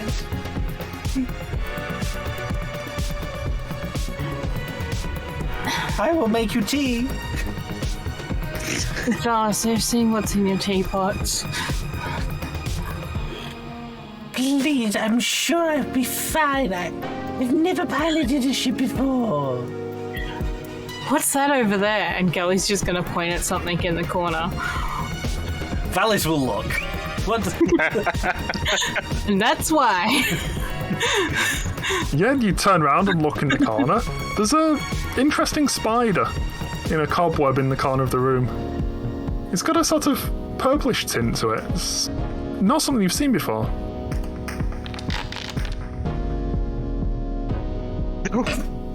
You want to chill touch the spider? Yes.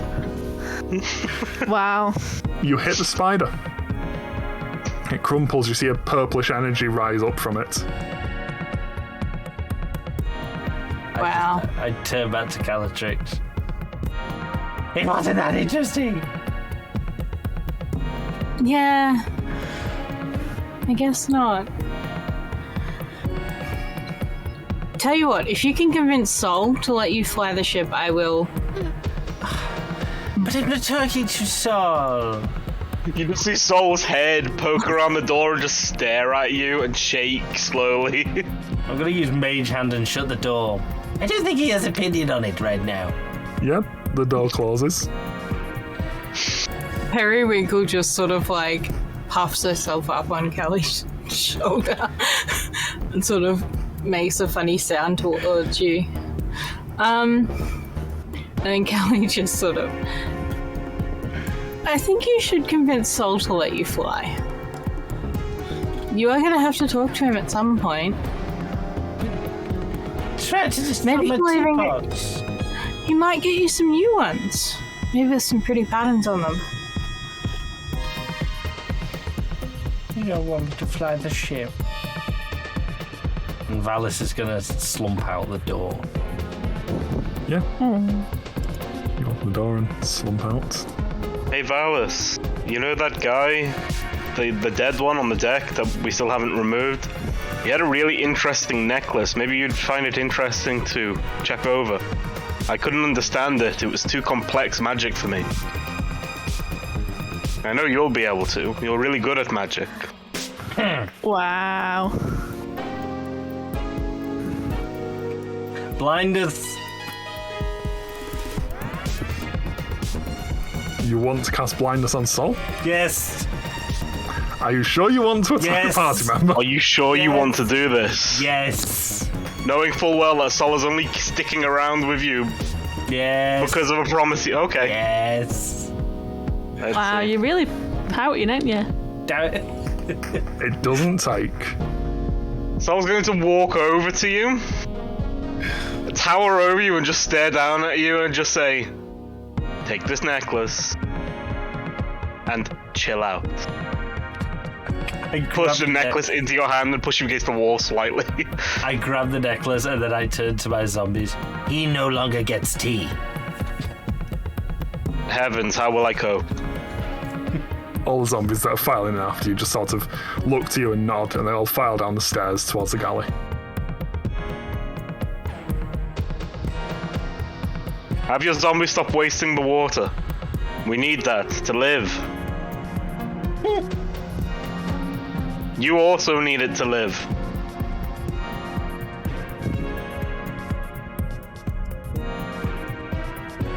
Anyway, Commodore, I doubt we need these whales anymore if the ship's working right. Probably. Calatrix.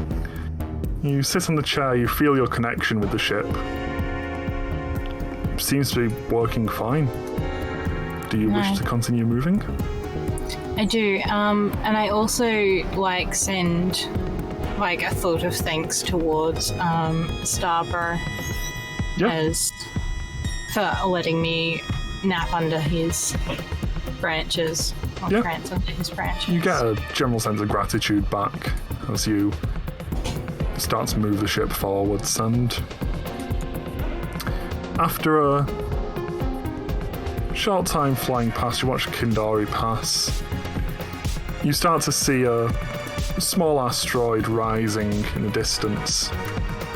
A strange, crooked tower on it. Seems like it's been built in leans in different ways as it goes up.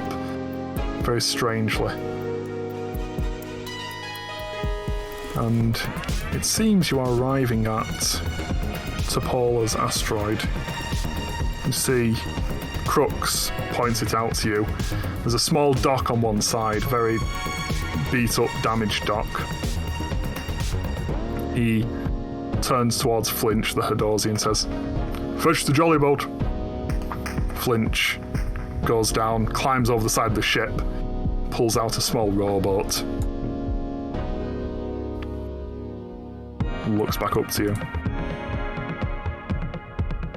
Commodore, if we're going over there, we'll need to use the rowboat.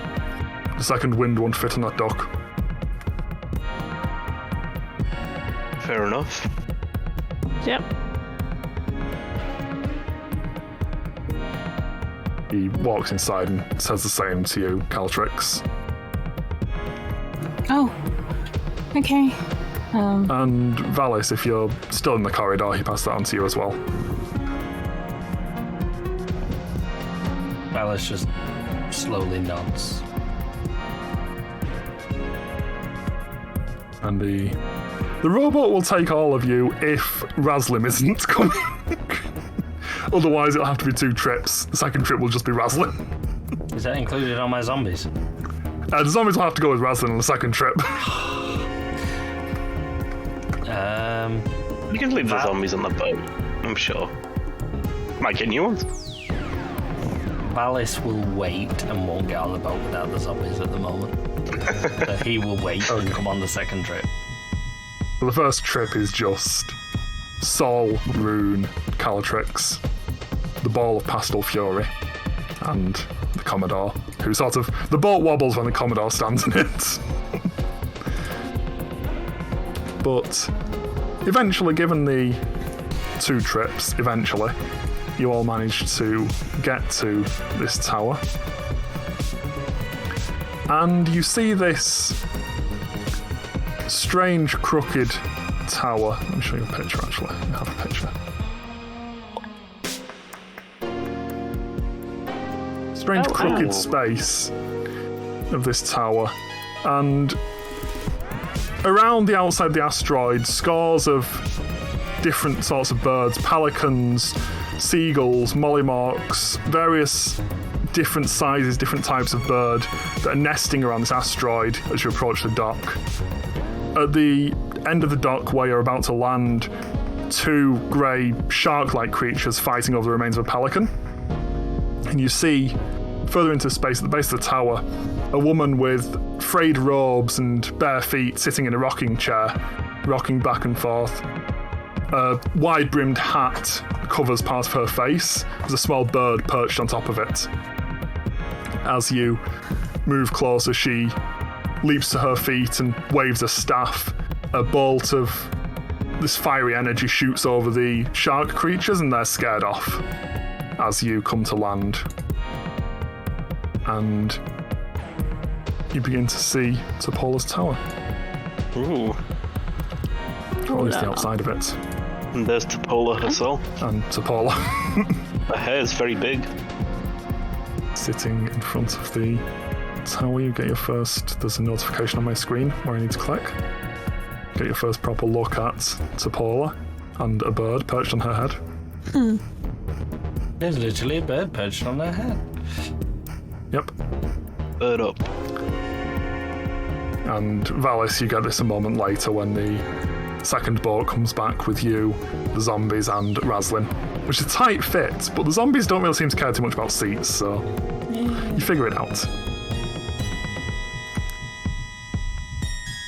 Rune, you are reunited with your goat friend. Oh, he's a pony. Goat pony. Pony. Dragon, yeah. Is it something? Valis, you are followed by your zombies, who I'm not going to put on the map because complication, but Why? they're there. Because this map isn't very big. But as you walk forwards, Crux nods to Paula and she quickly hops up and rushes forwards to meet you.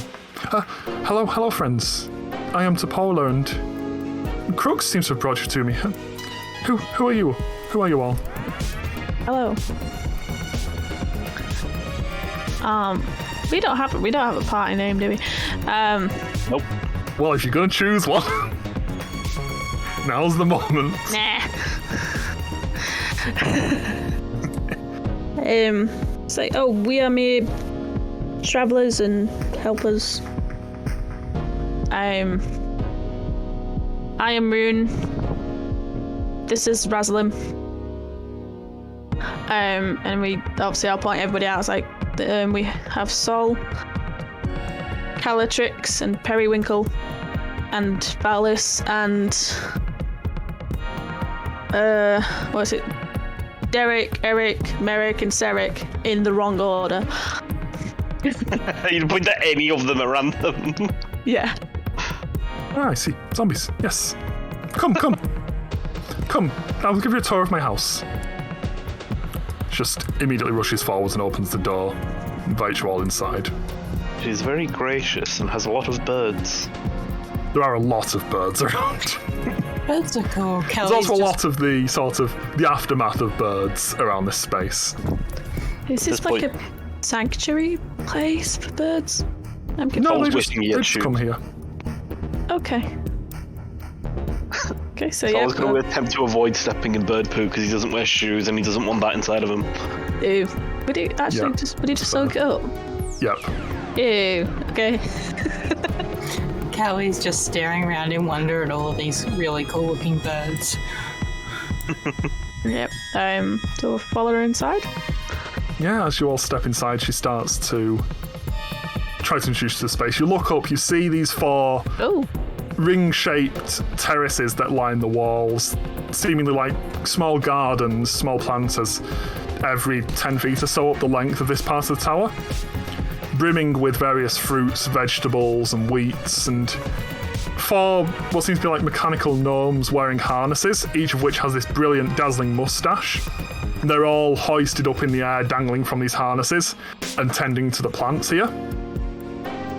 She shows them to you, indicates some of the gardens. Most of my sustenance comes from these gardens. I get regular deliveries of fresh soil, and the merchants get homegrown food and eggs from the birds. She motions. You see that most of the ground is covered in bird nests.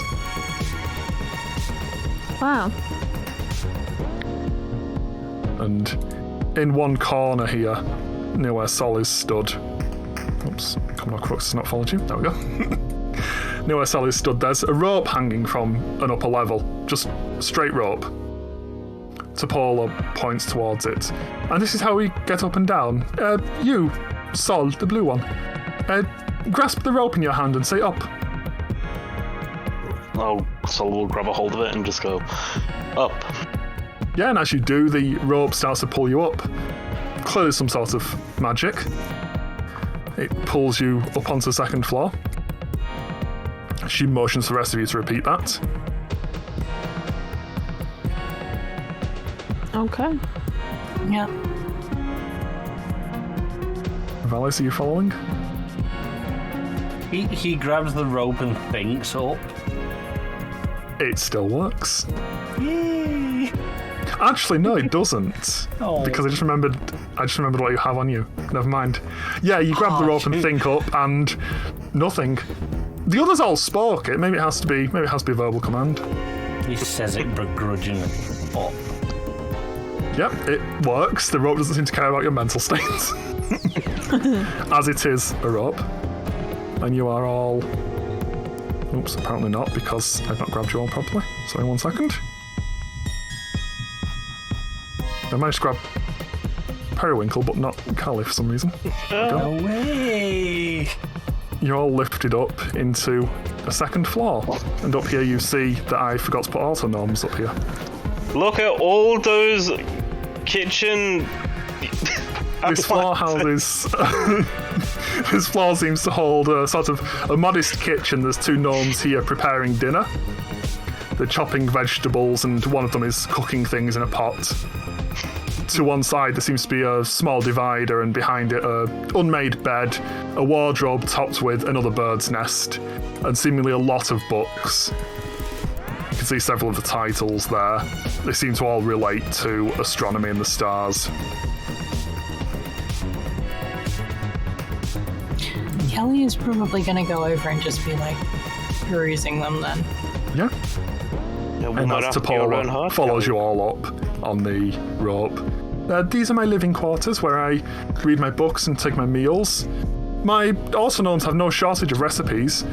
Today we're eating a deep-fried scava steak and a Luna bechamel. Did you create... I am with the whole thing that like people make, or you make the auto gnomes. Yes. Yes. Okay. They are constructed. Similar to yourself. Let's not talk about that. No, it was just going to ask. Your brothers and sisters. No, they are another constructed race. They are constructed by mortal beings. I mean, if you believe in certain gods, everything was a constructed race. In this sense, Autonoms are a race constructed by other mortal beings. Yeah, no, it was just to actually ask her the questions. Like, did you create all these? No, they were helpers? given to me by Orwick Cogsworth, inventor. Sol, you may recognise this name. He works in the Rock of Brawl, although you never worked directly with him. You recognise the name Cogsworth. Cogsworth. Oh, okay, that's You very see kind these of him. these ones as well. Like, all the ones you've seen have exactly the same appearance and this dazzling white moustache. It's metal, but it's clearly like welded on for an important reason. And Topola nods to you and says, "Yes, they were all. He made them all in his image and gave them to me when he made my telescope." Oh, it's very, very generous. I paid him a lot of money. And she walks towards the rope again. "Come, let me show you the last floor." She grabs the rope and goes, "Up." You see she disappears up the rope. Are Valis and zombies still at the bottom pulling on the rope by any chance? Did you order them to? I mean, they were following me. They were following you, but you didn't. If you didn't order them to pull on the rope, they're just standing at the bottom. To follow. Well, I didn't order them to follow me up the rope, but they, yeah. They're just standing at the bottom where you were last time they... Well, not last time they saw you, but they're all standing at the bottom looking up the hole, if you look down.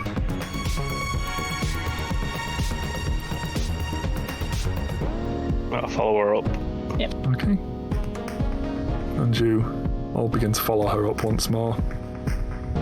Once everyone's gone, is there any tea bags that I see in the kitchen?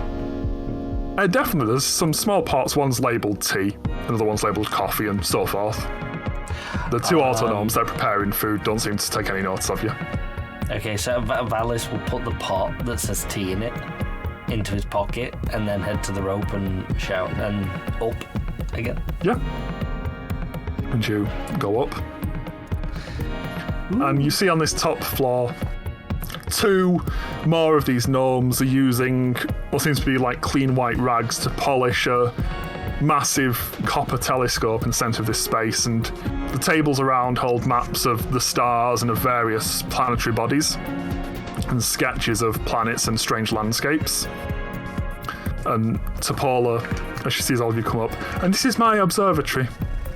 I acquired my autonomes, as I said, from the man who gave me the telescope, and through this I can see all the worlds in this system and gaze at stars in other systems also." And she walks towards there's a small chair in front of what you assume to be the viewing end of the telescope. She walks up to it and motions down and says, "Would any of you care to take a look?" Valis runs right at her. Yeah. I would love to see. You dart forwards and sit in the chair, and this is adjusted for... She's slightly taller than you. And this is adjusted for her, but she adjusts it down to your eye level as you... apologies. As you sit in the chair. And looking through it, you see Toril, your home planet, and you see the vines that are engulfing the planet that are wrapping around it. There's definitely... They've advanced further since... That's beautiful. Since you left. And you would also see, as you're running towards her, you didn't see it from the entrance, but as you're running up towards there, you see on the far table what seems to be a complex magical item of brass and copper gears and various sticks and elements that raise out from it. Does it look like a sextant? Not exactly. You'd understand what a sextant is. You've done terrestrial navigation. It looks something similar. You're not quite sure what the function of it is, but it's just sat on a table there, like space around it, like it's important. As Valis is looking through the telescope, he points to where the object was, not looking at it or anything, like, "What's that over there, though?" He nods to you and goes, "That's my orrery." She walks over, picks it up. It allows you to see all the planets and objects in the system when you channel magic into it. She demonstrates for you it. She turns it on and it shows several... It shows this asteroid, essentially, and several other rocks in this space. And you see a small a tiny, tiny representation of a jellyfish on it, where you recently fought a jellyfish ship. This Does is it magnificent. have the monastery marked on it? Not within this space, not within the system. Okay. So is it like a map or like show like? Yes, how's it is show a. us? It's a map of the system. It shows everything within the system. Like, do you tell it? Do you look for it and then tell it what to show, or? No, it is magical.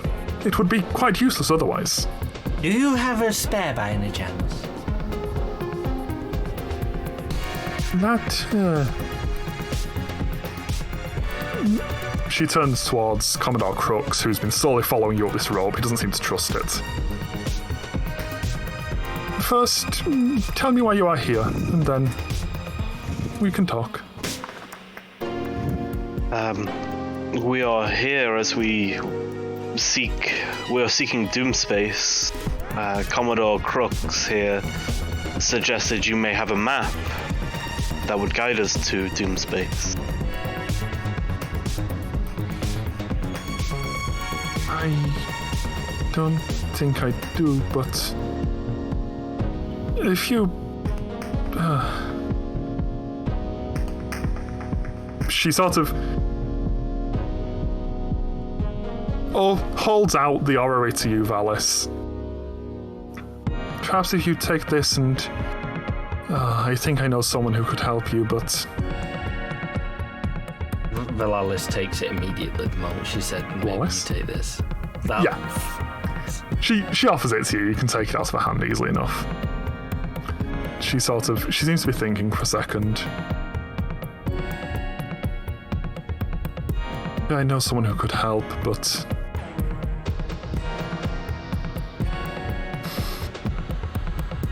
Right. I know an ally who will be able to get you to Doom Space. You'll have to find his fleet nearby. It should be nearby still. Will it show on this map? But what's the problem with that? We left on a disagreement. His name is Grimzod and he owes me a favour, so if you go and call in the favour, he will take you to... He should know how to get to Doom Space. What was that name again, sorry? Grimzod. Grimzod. Yeah. Fucking hell, I'll type it. I can't speak letters today. I literally spelt it wrong when I wrote it. Grimzod. Grimzod. Okay. Grimzod. This is an impressive collection of books that you've got. If you are looking for... My apologies. Everything's gone quiet. If you are looking to fight Astral Elves, which I assume you are if Crux is with you, Grimzod is the man to speak to. She turns to you, Calatrix. Yes, I've collected many, and these star maps here as well. I drew most of these. Oh, wow. Kelly's just kind of like goes over and is staring at them as they do it. Periwinkle plops down onto the desk as she does so.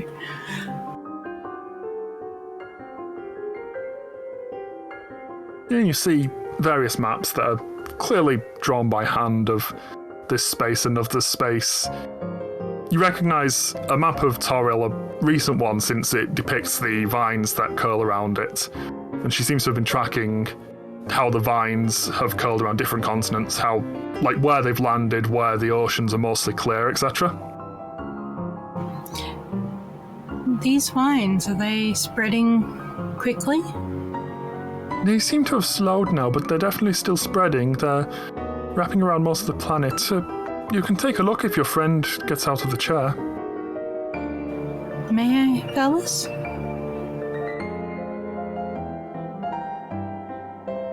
You didn't let me sit in your chair. Okay. And Kelly just goes back to staring over the map. It's totally fair, like, she gets why. So if you've been tracking Toril, have you been tracking the path of this? Whatever it's called? These vines? They were dropped by several ships. I didn't see where they went, but they were clearly astral elves. On your Looks mapping, towards have you Crooks, seen? who nods. Like, have you seen the other planets that has happened while doing your mapping? Definitely, it's happened. She walks over towards the shelves at the back and starts to pull out some charts. Here and here and... It definitely seems like she's seen a few planets where it's happened over the course of time. She explains that it's been maybe 6 months between them. They weren't Is there any sort of pass into immediate. it? So, Not that you can tell. okay.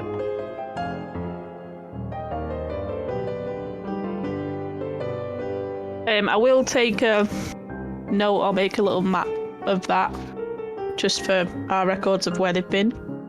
Yeah. And it's easy enough. She's got obviously the papers and such here and the inks that you can use for that. Okay. You say you and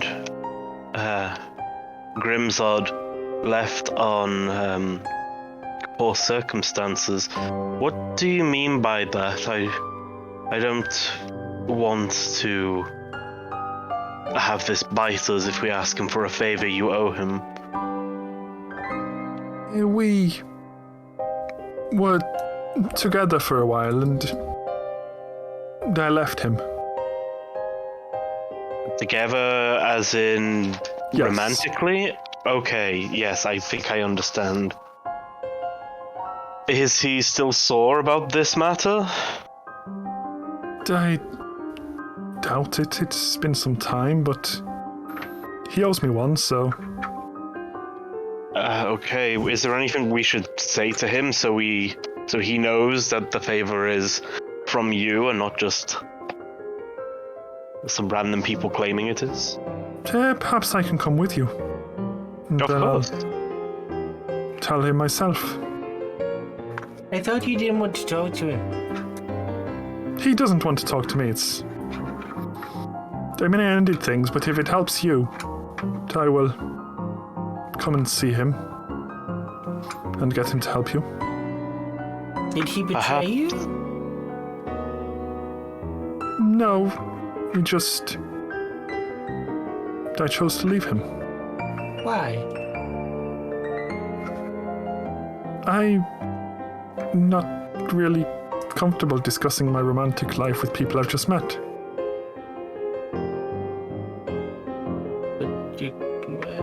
I was just wondering, it might be a bit awkward if we bring you along and then he shoots us up because he didn't like you or something. I doubt he will shoot you. I've heard that before, and then he over there shot me. Point to the rhino. In any case, I will help you find him, and then he will help you get to where you're going. You are very kind.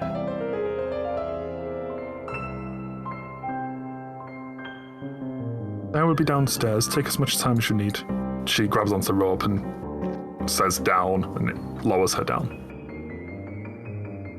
Clearly trying to exit the conversation.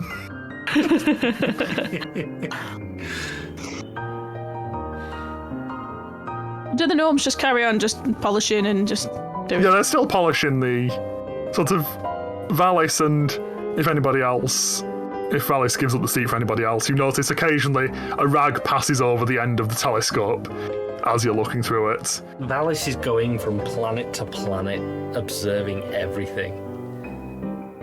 Yeah. There's only a small arc where... So there's a small space in the tower in the direction of Toril, which is where you can point it through, but you can see several planets in that direction. But then Toril, you can see 4 or 5 other planets. This thing is beautiful. We should take it with us. No. No, we cannot take this. It is not ours. Crooks looks towards you and goes, I've seen them on the market. Perhaps you can buy your own. We go to the market. Valis will step away from the telescope and turn to Calatrix.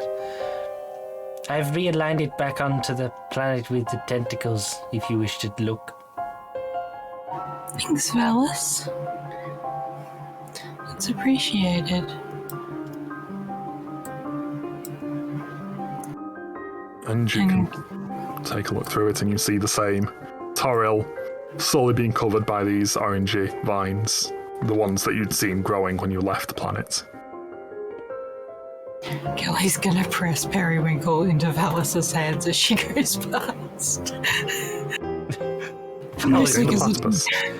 Valis will collapse onto his knees, holding it like it's a holy relic. He's very soft. His tiny fluffy ball.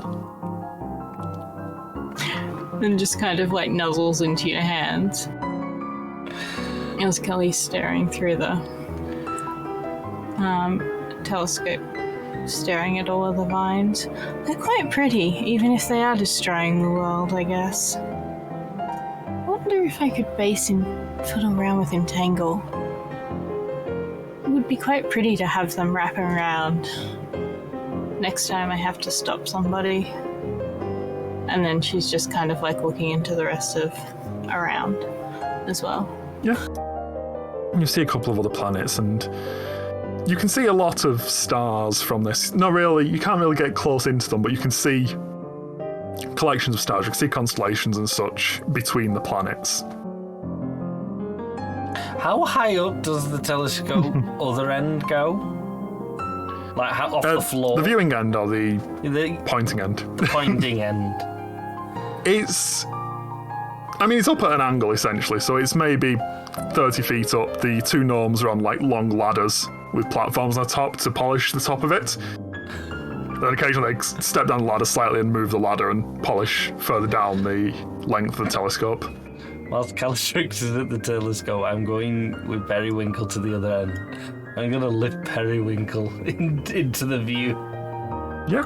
And Calatrix, as you're looking towards the stars, you see rising up from distance a giant purplish pastel thing rising into the stars. This massive, deadly force, and you blink and you refocus your eyes and it's just Periwinkle's face.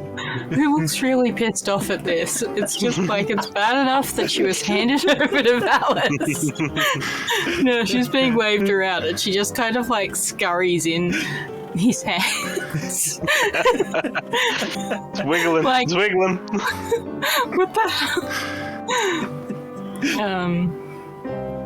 I don't know if she's close to the top of it. Maybe she just like jumps out and starts waddling. Yeah, she can make it. Valis, you feel her jump out of your hands and she skitters down the length of the telescope back into Calatrix's arms and wraps around her neck. Buries herself sort of under my hair.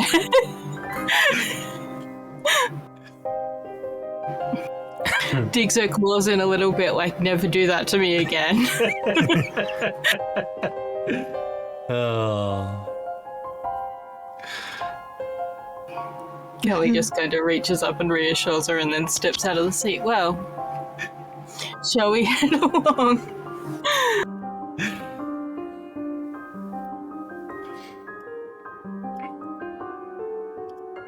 Yeah, we'll go away down. Yeah. Yep. Mm-hmm. As you start to make your way down and you see the door's been left open to Paula's outside. And it seems like there's a storm coming in, lightning flashing through dense clouds, blue and purple, as you step out of the... Oops, that was awkward. As you step out of the space here, as you're greeted by all of your... I've moved Crooks into rune space. Greeted by all of your zombies and goats, ponies and such things. Paula looks out into the storm, and as lightning cracks in this storm, you see the silhouette of a galleon, another one, not yours, with torn, broken sails flapping in the wind. You see the skeletal forms of ghastly mariners standing on the deck, clinging to the rigging, staring at you with unblinking eyes. As it moves closer to the dock, you see the captain steps into view, a pallid, white-haired man, a metal mask of bars covering the lower half of his face. As he grabs the rigging with his right hand, leans out over the rail, his left hand detaches from his wrist and scampers up his arm, stands on his shoulder, waves its fingers at you. Behind you hear Crux. Vampires. Oh, God. You see the figure ahead of you. The captain of this ship. And that's where we'll pick up next time.